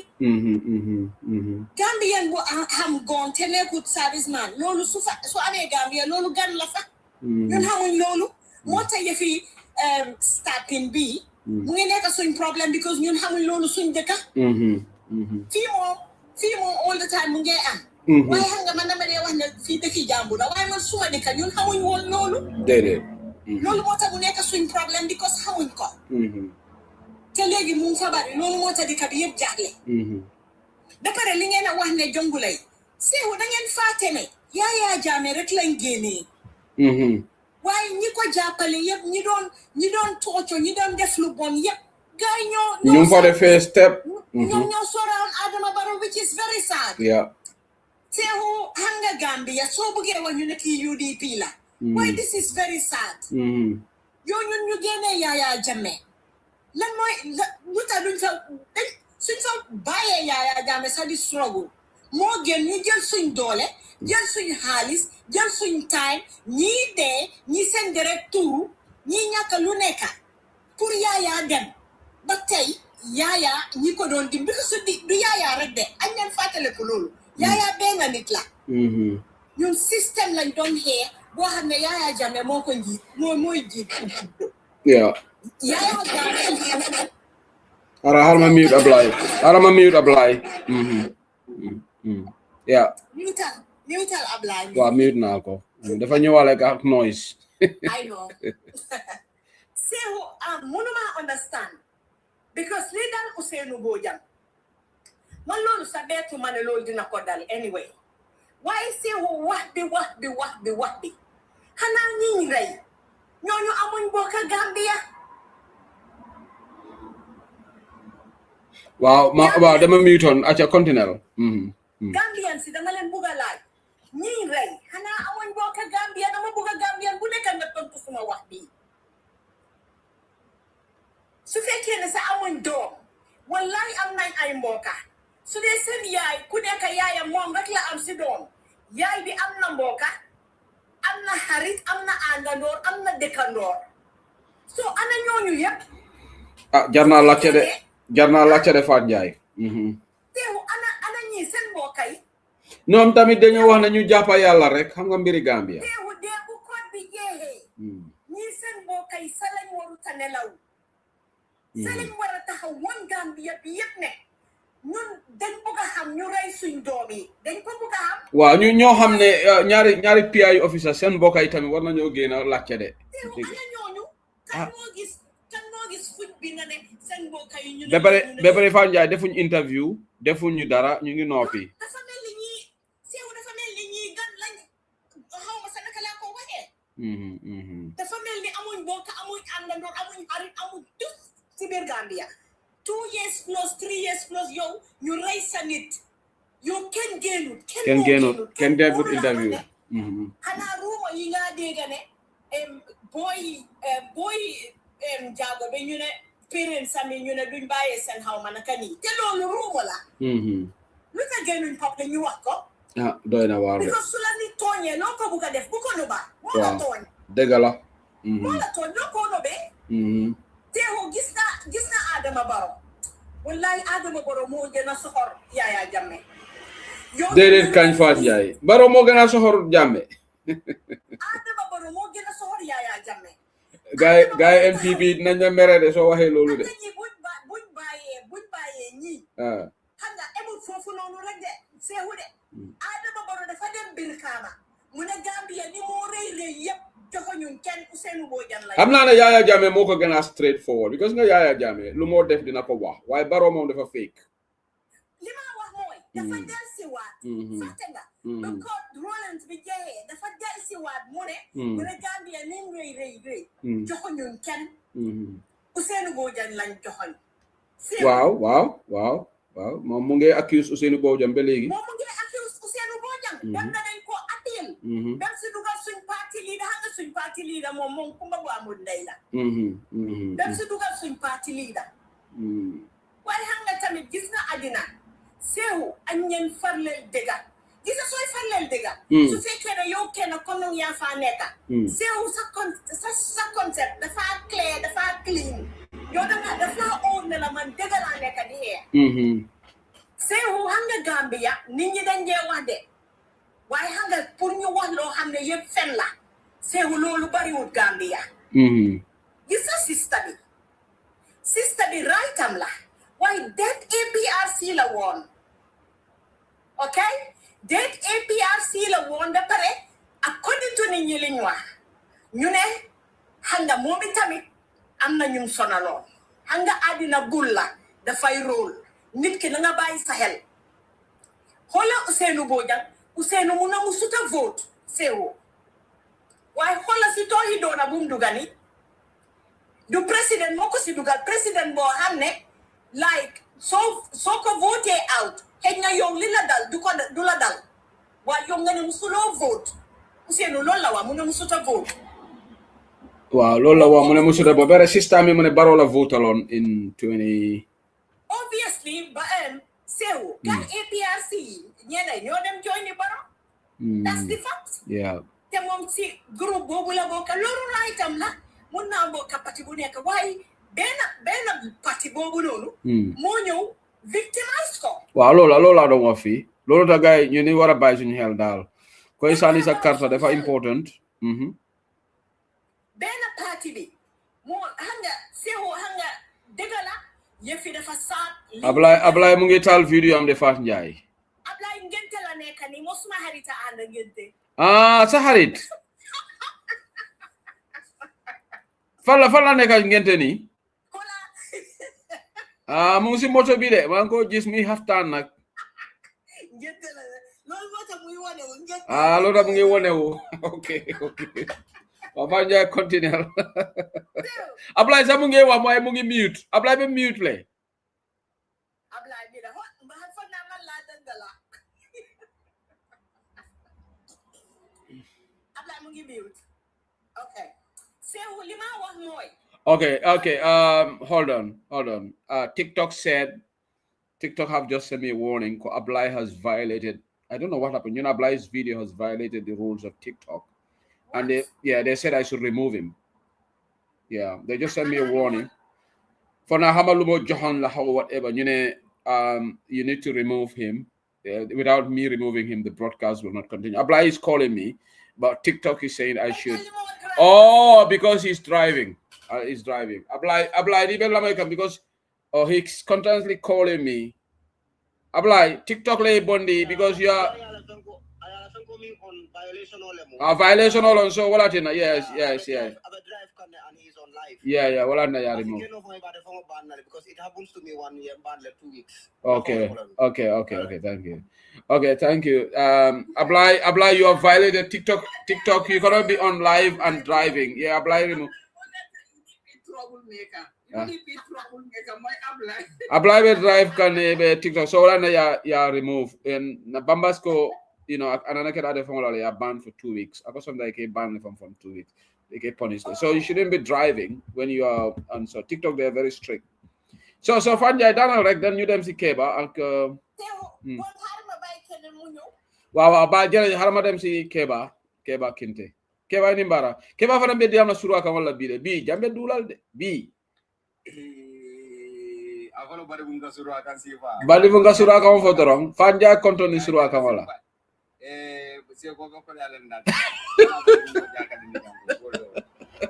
namo be konton altonal konton le no awaraga yes banana fa sekunde konton ba ko broda la do ko be senari di ñewul fanam bal copy canal bi da ka ñame dum alma ale be somanta don le ba ko ñim ma fanan ne no alfa même fana ya lon ko mbano ma alma ale aso jati kende Allahumma amin ala sa ñim ma dum de steaus Allahumma amin amin be ñaala si ma ni jati kende ya amin ki ndebe diam la dan gol dama dim bari mo be siarim fanan se ci na bol so ndedi amu sen la baake no but ndedi am la dan do la sen do jano ko dama because sen no ko to fondi cholen tete dum sen no ko on ka fon na la ma kan kumba mi sanno mo kana because men kata la na la tan takan askeno na wululal tenjela forever and ever but ala nay mo kanda e kandale so ganden dum nanda karanna ko sen no ko to baake le no adam baruma sakunda alna tan na fale nan ko fon fale brinte ka mo ko jimbo nyolu anin dol wolbe do ko la baro ko comment still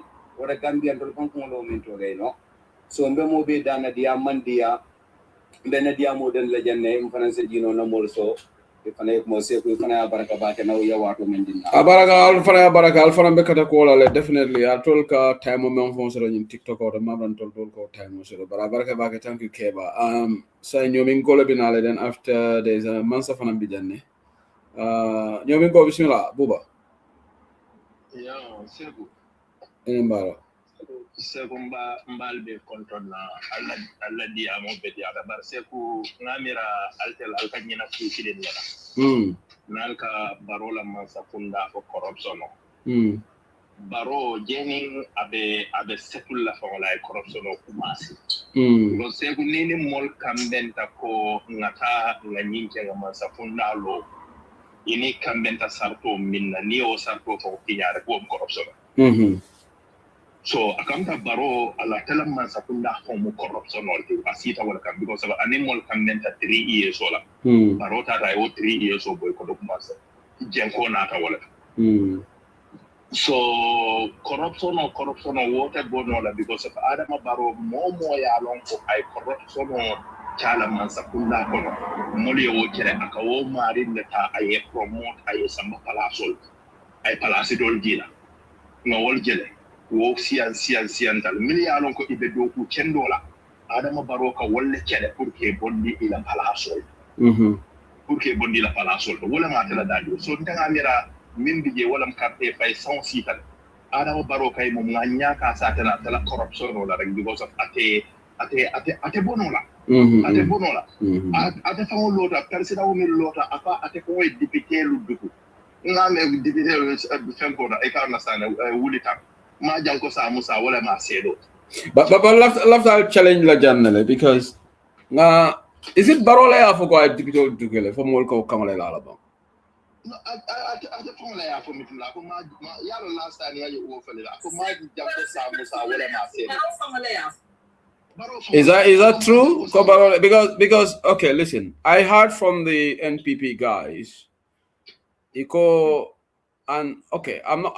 Iko barola fokanko iko nga député ole dugo bari iko moli dulale court aka fo nga député ole dugo court bari mala the entire diamo iko what Barrow was saying is iko nga député ole dugo iko ayole fo so iko gal me je video nyindela yo to kundu aka fo da me nga député ole dugo bari man full diamo okay maybe we have to go and listen to the whole video se ko nga whole video la me yalla ntaka Adama Barrow ntaka la moy la live okay ibuka je sign jan kabrim bota o platform o do kata bronze le kata fenke nyinita because ntaka medial follow yeah ntaka hanni o ko fon for UDP ko lel dolli je ni nga share ka ba hay ntaka nyin la moy la ko politician go nebe politiko kono ila opponent inya taka la moy batela abe min fola ana abe min keka bar ni ko ibuka kar la moy e ka na sa ntani ajal sel tak TikTok rek alon kon dara nyin social media terpatu wal ay Africa wal to ngaje fe man jema hani Barrow ila nyin to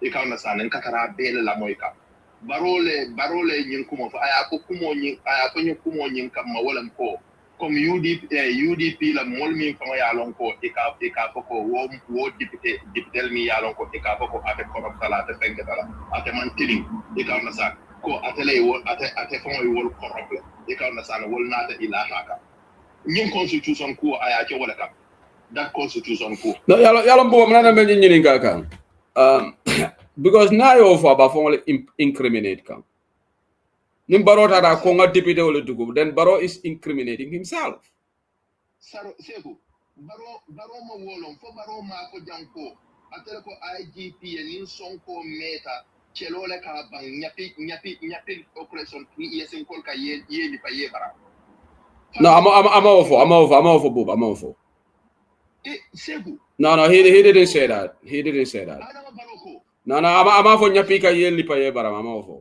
he didn't say that okay so you see what I don't want is let's say what he said. He never said that. Ako sonka bambalo ako malom alo mansalingol wolo nyindi ko bali maje birame da ngai tear gas ayo fole bring a tear gas of fire ayo fole bara ma ko nyapi ka ye lipa ama ofo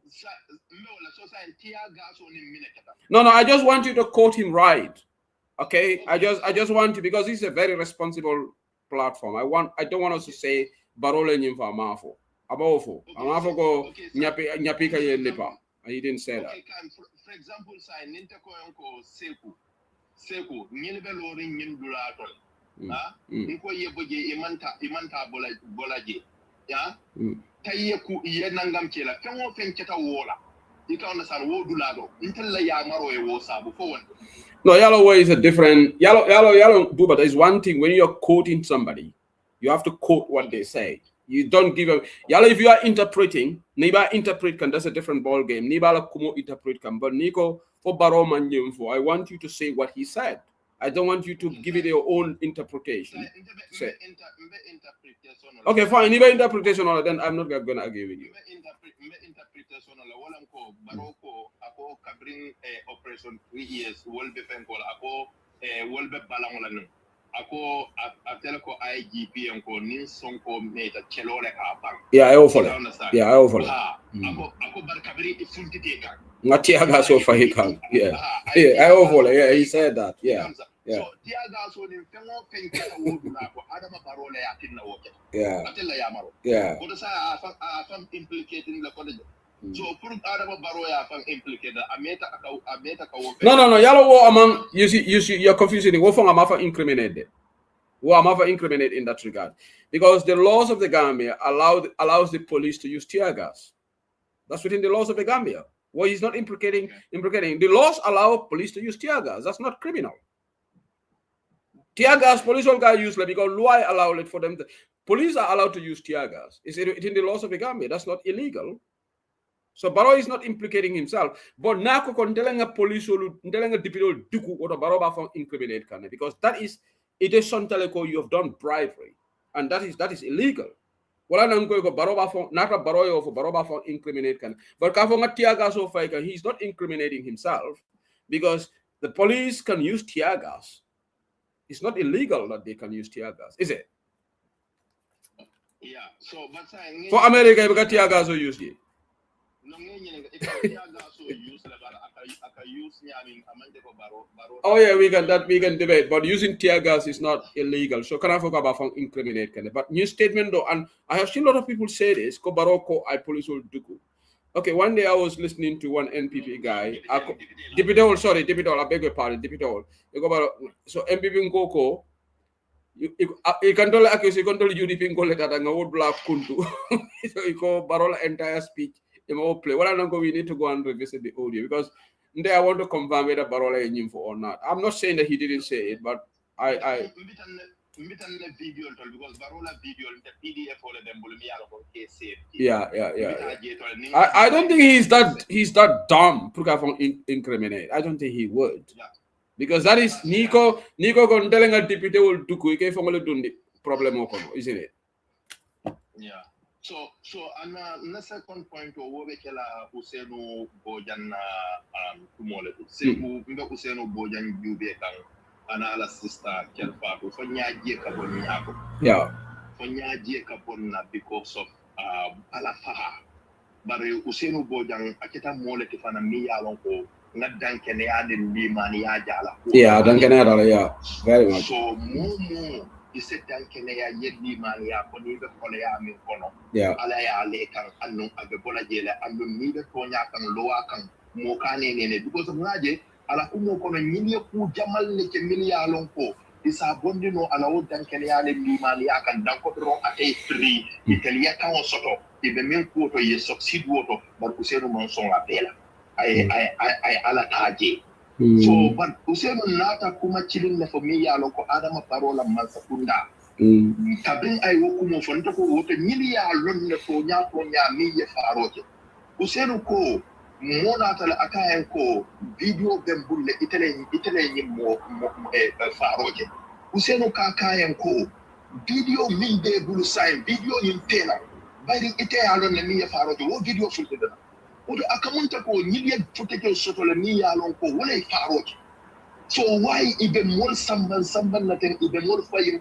na video ni mata ani akorosle iko malon fo gas station o min bije wala fo camera soto fo nyaari ba wo camera ni itata ye wo jindile wo fembo basa wo footage ni ne video footage ni it understand so wo ya tandi mollal ko nyirialo ne exactly ni ye faro yeah anon kana mira ko wala ya tinna lamin jeda bo after kabin badi ni jeda lamin jeda bo nata ka ko ya lon ne ni ye faro te mol ya lon ne ni ye faro te hansa e man sakunda be siro baroka naka ka kuma do funtindi ko te ni ya lon ko kala adu usen dabo usenu boje ye kuma kilento iko ka nyinin ka tawo min bela wonam ko ibe UDP ika understand ni yankuba dabol fam akamunta ko nyin ina taka plano min ke wolan ko ndala jero to ngawala to kande wolam ka UDP ning election min kana pour ka pen funtinde ka UDP la parti suspend I agree with you. Yeah, wala la planting wala la overall planting ntanga woda mala jibo andu useno fanam bare muso nada bar useno bare muso mba ya marla minna wolam ko itel min ka baro carte fay baro e ka foko ibuka mansa so ka carte fay ni be carte fay la amante ko yem carte fay aje opposition ole ibe mansa so ka wo muy la nyanto leti anu mansa so man tawola ala buka mansa sindi wo nyamo mol itel ke mira nyami ikawna san mol ka carte fay min ala la ka mansa sindi te dum aman baro man ta mur la mol kam pour ka carte ke so nyino wala ka da campagne la abaraga ikawna san pour ka da campagne la thank you be sila ala bungo la kono min ala sida ala enna aya harje aya sambo wonya. Thank you, Buba. We gotta stop you there. We go to the orders. Thank you so much. Thank you.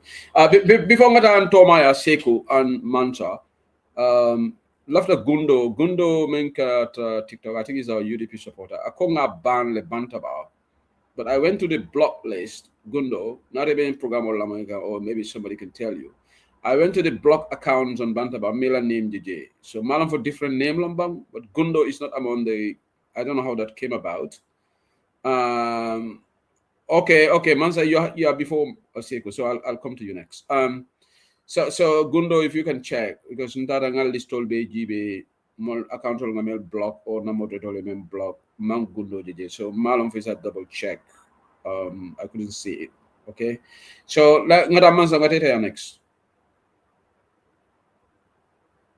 Yes, so we are content back in Alamoir Lal Conton.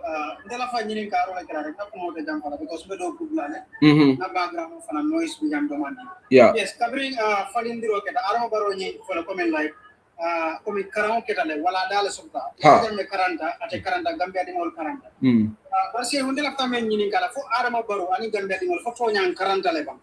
Men keta number. The left jail in Kala, Willa in Karabuna, after my home. But the Jama second or balance in Lana, who will say Abulmera, I regret it. But she'll have to go into current Taliban, make it a number. And the Adamaboro from Mayana, for Father and current Taliban, meant and bit a number. Banza Elajan question is a tough one. Because I can only speak for myself. It's difficult to speak for the whole country. Because you go for Gambia currently, that's a tough question. Gambians will have to, you have to look at the Gambian perspective. But no longer Adamade. Ndama baro mankaram baro personally baro mankaram because in baro karanda abe manya meneda because jungle albe fare system ko non tap okay security fanja men fo jawolo security sector reform manke ako ya adama baro kunkili ngole botaji fanja is 100% right ya jamel kunkili ngole botaji bar nyindol be jele system mam falen so mamera gambianolu nyanta karanale collectively ngalongo dol karantale jamaba karantale ba dol be jahani say wol fanang ajibe ni NPP supportal ka manya menke jam manza APRC supportal be manza manya menke fanang be wol ke ka wotumo APRC supporter they just defend ya jame at all cost, right or wrong. NPP be o manya sifal today NPP ngol membe selegam platform odo halata de fon tonyaje they will try to ya ko mana hala usolo bajana in case ni la manya de jane instead of calling out the government. Ila man sekona for law break le. For the justice minister for IGP broke the law. And you see NPP supporters going to the platform trying to justify that, or maybe I'm a blah blah. So some Gambians, particularly the supporters of NPP, Wolman Karang, but in all oppositional Karantale. And this is why we want to remove Adama Barrow from power, because in all Karantale. But NPP supporters are out of whatever reason. And this is another topic for another day, because NPP ngol niko Albert Barrow support can selfish reason it can come fale.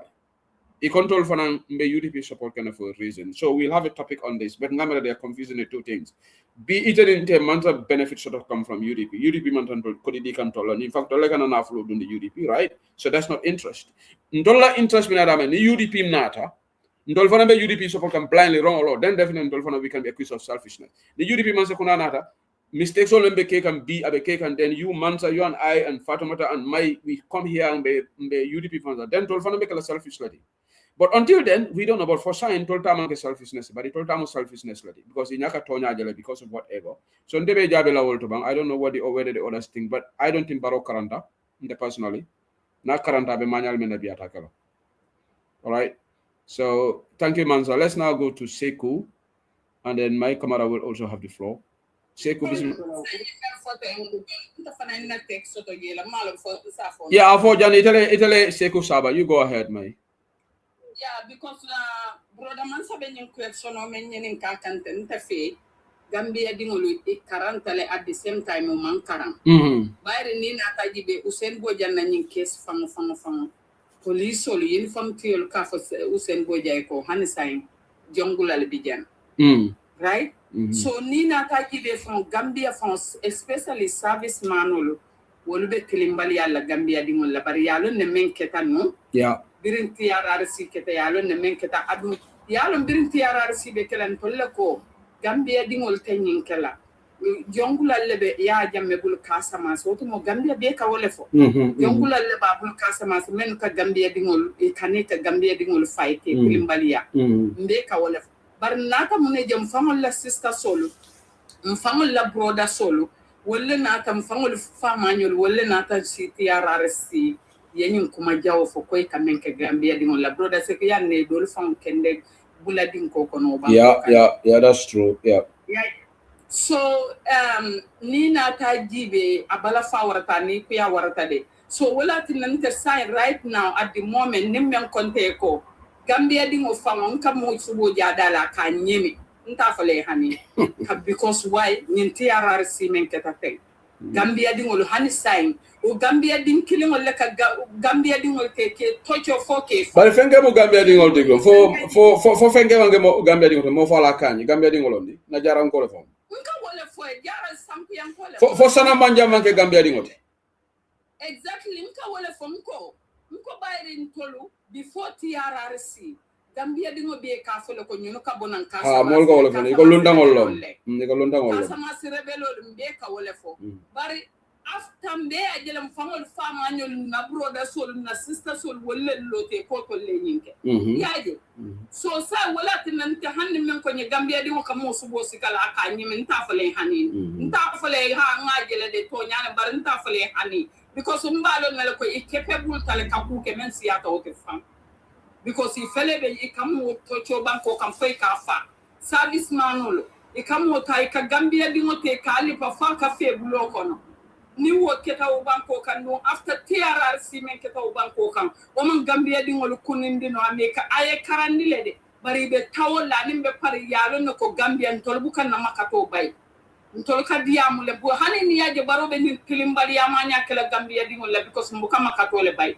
nin kama makato bay no wallahi bibaro to tarasiri ni la and 3 years ba bondila or not to tamba bondila dole koko hold on sorry mate to interpret dole be TikTok but it's a fake man of a fake account number but it has no profile picture or anything ako he dies say who can you confirm Jumale Fata because near Mari Fata we need to know ako he die Malabi Jumala are you talking about again yeah ako he die so Sammy can you help us who you referring to nalbe comment also fela alka comment also fe me alonga kana more confused you can just say this person died or whatever so go ahead my go ahead brother seku Gambia la ko bala fawarta aliko Gambia bi tilo kabirim barola ni mansa ya kabo serum ko la kana serunna kana nyinanna afatale ya somurolla dimbale bota ila dila dejani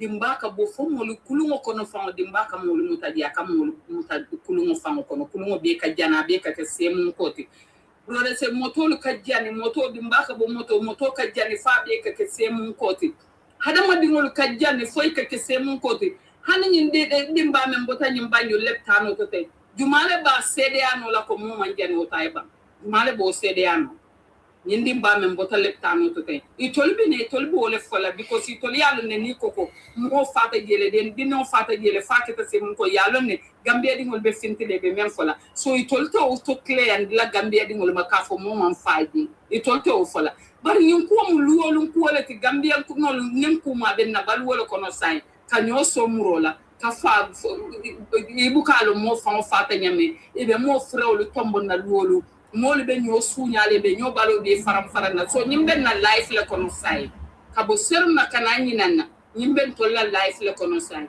so to nya famu damanya na tilale nga baro wulindi ñin siranka my is it do you know that for Alaji Kaji is alive Alaji Kaji fona banta sai de bar mala bango men dafa na mama nga dole ja ka maybe he means Alaji Kaji so ndema la bango mo ide exactly mala saya moide so ya serum ko le mo hana en ko mande fa ko nyendo ma naje na sela fando dina abe Gambia police te post di abe wala tan abe immigration bara abe post so ma post abe wala tan be dan na wato me iya before last so ndo mala sanga moy fo mfana ma moide wala na ma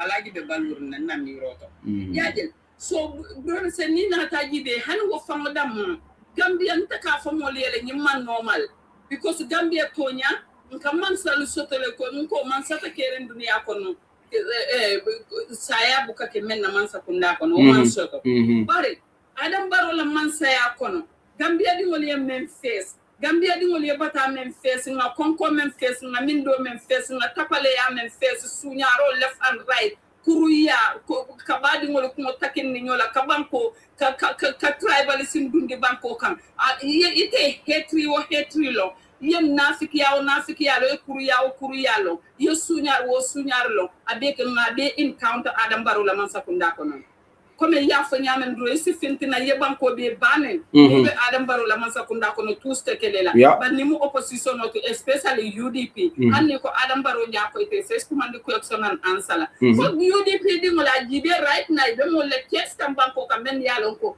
ikawlo kiskis la fa UDP la fa UDP ta pour ka hani do ko famadi fa UDP ko manke banko di ngoti bank UDP ko fa manke Gambia di ngoti bank muna atinna ni mbaro wulita la ñu kuma tilimbali fo la banko kan abuka ni opposition dole fo baraka UDP le fo because UDP la mala traite banko kan because baro ya lo na UDP le ba wulin la aussi ram kan ning ala sonta adum baro ya lo na UDP le mala traite wo banko kan adum baro ya lo na UDP la patriote me ala ko ka banko la right fight ka banko di la right fight e kalo la banko baro e wala na hana tala man sekunda bi na e momu ta tilimbali akama o ay tilimbali ya tilimole be UDP ko yele be fintile ba mari fasa baro e wolon. Okay, Abaraka Mai, thank you so much. Okay, Maila Diamo complete. Sorry, I'm only parental. Go ahead. Sometimes Gambia dingol be ya mar la menna. Gambia dingol kabirin ko na fokaton musuka frenke adun Gambia musol mba tolle kumande bala because atolle dingol be faka luonu to nyan nenke wala ka den dingol la bare muso dingol musole sambo ka wara dingol to nana tan bala fala adun nana tan bala dingola so to Gambia musol nan la fita man same siya be sila le bar nan la fita man same wulinda be wulal so talin man tawsite nga adam baro wulinde ngalon kon dingol le be faka banko kan de nano le kanoto na sister sol le ka fatimo to na bo dingol le ke tocho banko ke fa dinno le ka fa bagwe so to Gambia musol na kelo fele alinga wulinga baro bonde nyim basiranka adum ba kele le inshallah nin ala sonda mbe baro wulinda le nyim karte fa ya ke bayla mo nin ala sonda la bar. Okay, Abaraka Mai, janen kada molia confirm yani ko Alaji Kani is still alive. Thank you. Because he's still alive. Ikabe Somala immigration postly. So thank you. That's good news. But now I'm about to reference la jam. Because model to fole. So ninga told la mai because I think man ninga dingoli sa mera mesal be man ninko mikola nanka mkate tofo. So we want to be fair and balanced with everybody. Ntol nana ta Gambia la maji be man ninko tinu jola leti you flow. We just want to. If you're an oppressor, you're an oppressor. It doesn't matter. If you're a ninka dingoli or me flow or we will call your name out. Okay. Yeah, Alaji Kani menje but hana man Alaji Kani brother say kumtani mo han ni bota batilim fatideni. Yeah. Tilim ya ke Gambia dingola. Yeah. Ku ke Gambia dingola men luwa ko. Mbe fintela janne mbafala mbe fintela janne mbe agence la. Janne mo le bolo na UDP man sakunda esi. Ba usel na anyela men kala mate banko dingoli ya ka be siloblen ko le be fintela jamba fala ja. So woto UDP ko le lafta banko la mo man lafti banko la men tambe ta UDP ko. Yeah. Abaraka Mai, before what on Tomaya, Buba. I am confused. Why?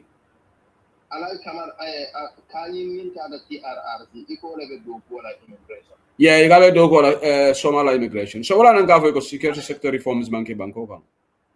Are you kidding me? Yeah, he's been working there a long time. I met a Dogola. It's crazy. It's crazy. Our dollar system is rotten. So Sekou Toma, go ahead, please.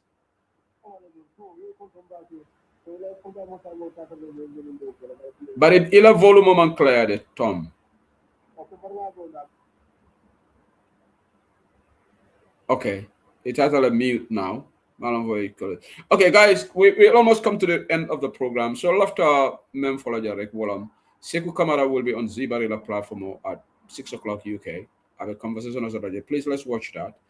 UDP is also having a fundraiser in Gambia tonight. Brigama Box Bar, I think.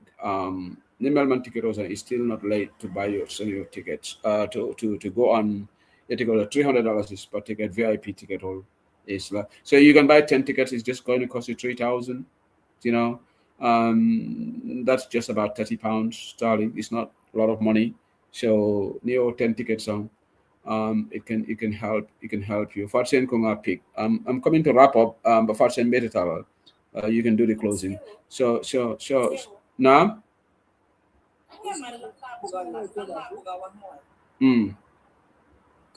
Sewu gis nga TRRC bi lim yaa moo bari lum defar because li xew mooy su fekkee ne Gambia Sénégal la oo ay Nigeria yooyu noonu ñoom ooya nit ñi dem nañ attaque leen rey leen man maa la wax loolu because ñooñu dañ toog Camara team leen ñuy lim ñiy rey te ñooñu ñiy rey seen doom yi ñu ngi Gambia foofu noonu seen mbokk yi ñu ngi Gambia foofu noonu gis nga TRRC bi Gambia rek la mun a xewee yëfi demee nii Adama Barrow jëlaat ñooñu noonu ñuy fay nga ñuy rey seen mbokk yi ñuy fay tax ñuy dundalaat ñooñu noonu rey seen mbokk yi Seewu lii dafa sad de Wow, dafa sad, Fatnyai. Dafa sad. But I think the power belongs to us, the citizens. We can remove Barrow's government from power. We can use our votes on new Kenyan government, new Kenyan government. Barrow kata mo for tech. So moko tech lo si plaza. Soon pare reg nan gene the same kata item. Is ko new Kenyan ko amga. So hello Seeku. Na. Farsen mbala rek mbala janin kane yara ñin meta janin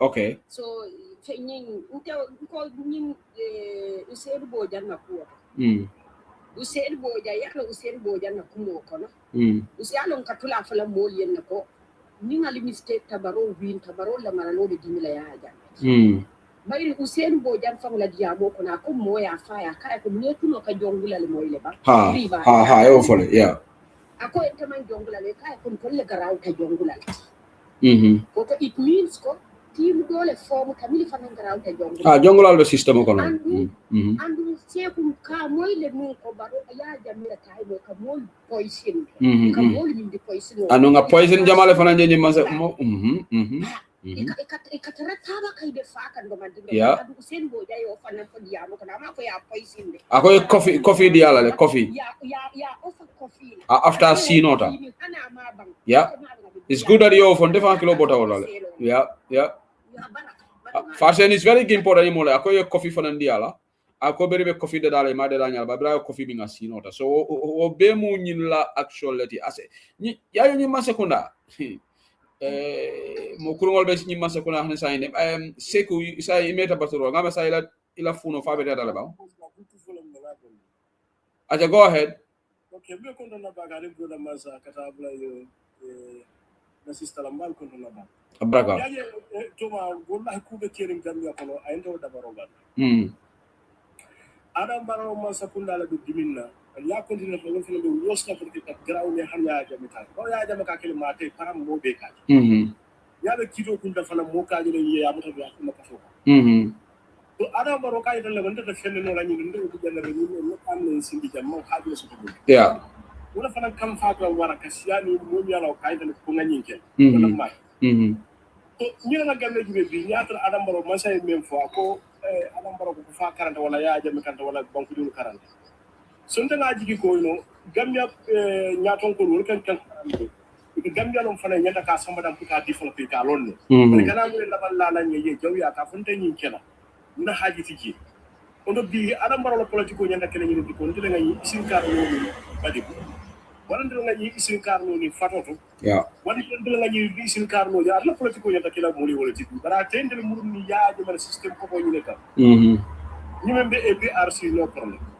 so ni ben ya atlama fa do no problème so ni e be di opposition party ro do bi ko ken ni bi saro la kanya de tin saro la kanya do ni mo ni kule banko kan ni kana Chris Bala dundi banko kan kar sama sini ni man sa bote de fana buri malon ko man sa do mi mila avec ken ya to illa wala be ken moti mo intelligent ay lo ken lo sama na no transparence sama na mo banko be mo ay lo ay la mo be ka ya fana mo di mega joro ke do abe di minno tonya to ajuna baye banko jube ika basse kam lu ne karam na basse mu ka tax pe akodo sa kar plus do ku lati ye basse be la ñu supporto be le man do ku la so ban ci kale kabro la ndeka men fo ente bo basse di ngona mun tati do ku lati basse ban tindim flag le belo sila baro la je mun karam wala to so mana ke bola baro supporto la ndi ta fas tendro comme ça la di ngona rek ko do na muy bul dalilo oh my word oh god ku sa ko ka fo fa ko yetule na ko ke yena ñaan jaro côté do la fukana lo 40 ba badala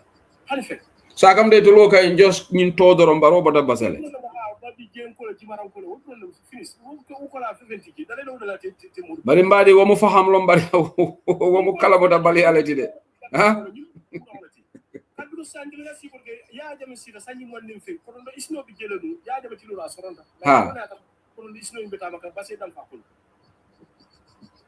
okay yeah man sa mine yalla ni pare la response de ya no isno ñu soron to sila ñi ko sa ya ta tar ko han stil non ma stel dem tendo te bas basketball platiki airport tiki sandil ben mo ko nasila ite be mera stadium wala basi ntolla stadium of Independence Stadium kilimba kilingo fo mar ragle no banko be stadium kili sanji tanna sanji ta woro ni kiling gambe wala so sanji ko banko le bisena flo men ka gona kadi ministry sport na sa 61 years gambia yo ke bayala so ñantal yow audit nu o ministre mel martani o opposition ol ñinda ye do ko ñinke bin ton ko do ñinle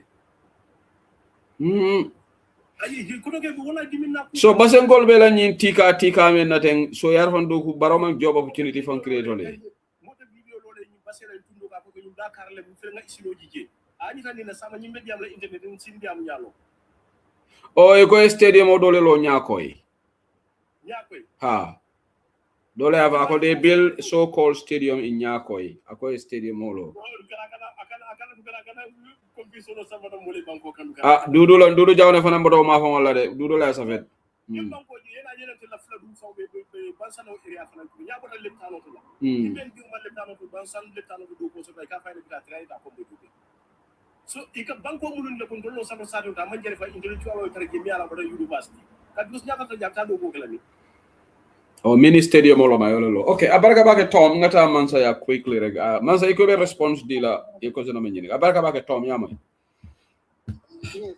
Seva baraka nani ni garo men keden fo mo karantele ba bari ndela korosiro to president jamme karantele bari jamme dingolu ani adama baro ngol man karam fo because dalilol melia sa ko man karam ma ke ba generalize kan sehu ni nata ka jibe ya jamme la maralo ka binga bitata mo le sutero ken juna le jannembe futala place dol to mo le sutero ken bari mun yatinna kafu ñolol wala podol manke no pour ka jamme bondi effort sol non materialize no bifo pour ka jamme bondi fonna fude na fosa ji mon anem fula ano sayente president baro fanam felen de sayente ay wosin fal leta bari ka molu je mel yalo imam pare ko mi membe keri pour ka songala sehu wala nan ko gambiano lu mankara sayente hanni coalition di ka chal mel be keri ko kuma jamal le moy non kal mamata ni ndol ka bo election nangam la ni ka kete kuma jamal le be fokal bari sehu min president baro tambila mina kala kote mina kamna men face ya jamela jamano nyito mina bulala wakiluna ko anu membe o saglo wala mi man sonna le sinol le lanna sanji mo ali fula karlo ni wala dani man karanje baade so ndela korosiro to nde wala jeje gambe dingol man karam folode an nyantale nga karan janni be futala December 5 na make so sa kunani so fondol ndol yuri bingol bana man karan iko gambe dingol man karan yuri bingol man karan yaron sehu nda fo no comme UDP yaro Gambia de ko Gambia do mo bele go kono sai kodi hayalo ni ko Gambia dingol man karang so you are generalizing it to everybody hayalo fana if I wanted to be specific na de ko UDP ko do karang tale wala na ko na ko for example na ta dan wala hani coalition ka chal mel be keri ngesa unite no with unity avec la strength de pour ka president Barrow la mara won da ka bang ani atara tajiri dia dol men nyanta sotla je wala tapale men nyanta sotla je na sembo ko wel si stop non ani ka fiya men so IEC la karola wol be sa stop non barsilam de wol be stop la ngam hamra na kilimba yala batin na wol be stop la bar ni mo dol be balan ni be propaganda dol na tan segu be min itan dikante la wol nafta la president Barrow le mendi je ami president Barrow la mewje be sino mun so ya jam la karola fon nata wala fanan tareje ka ben tiara siketa ni president Barrow fanan tambila mi reje be ngamra mina bula la fukiro ni ko so ni mun tala fahamuro di je lafta ka ngani ka ro men so nyanda ka traide ni bunda do ni ngamra nyanda ka la fukiko la fon di defo e ka chala baake fo gambe di moldi be karal ni ne ba wala fon karan tan ko hani mama jabi fon la test ko broda sebi mama jabi e men kete mama jabi fon ko tal bro ay usenu bo jamu aya atus barante la platform do mo le selta nga ni yitani na ko mama jabi fon bari musul amanke no UDP fengo dako time fana do so ya jamela molu ne UDP ko ni encounter do so ka lola ka so mole ko ali ko la UDP ko dum so wala nan ko system do bi ni e support at the end of the day kana te fon le consumer at the end of the day kana la ban wala ara mo baro o sim falle ta sa te me di mo nyanda ka trailing akata ba woni president Barrow la maralo ni kana tambi beyond this December 5th so ni na mun nakumodi la famel la fa yeah thank you Mansa Barkambe. Yeah, mera program kum fala jana sai. It's 5:30 in the UK. I'm going to wrap up. Sis langela video jala. I'll open it later. Thank you for sending that. You got retired Captain Kante. Wala diamta coalition. I think the video is making rounds. Diamta care fast. So we want to listen. I'm going to listen to what he said. there is somebody in the Gambia who is listening to the program. I message Okinang. Ako he is going to share Barola video with me on this Deputy Olako. Ako he's got the full video. Ako the people did not share the entire video of Adama Barrow. Barrow never said he bribed the MPs. Say who I have the audio. I will share it with you so that if you are only ready to play it on Bantaba, because it's going to debunk most of these allegations against Adama Barrow. Adama Barrow never said he bribed any MP. He was given a contextual statement that they said, I bribed the MPs. But I will share the video to you, or only on one promise that you will play the video on Bantaba. Okay, they can now decide from April or not. That's my decision. But share it with me, all right? Just share it with me. But you cannot condition me whether I will play it here or not. That's my decision, okay? Not your decision. So if you have the video, share it with me. I will listen to it, and I will, if at all Barrow didn't say, I'll come here and say he never said it. I'm not going to be biased on this, particularly when it comes to speaking the truth. It take a video but you are trying to condition me how only if I'm going to share with you. If you have the video, just share it and leave the rest to me, okay? So that's my response to you.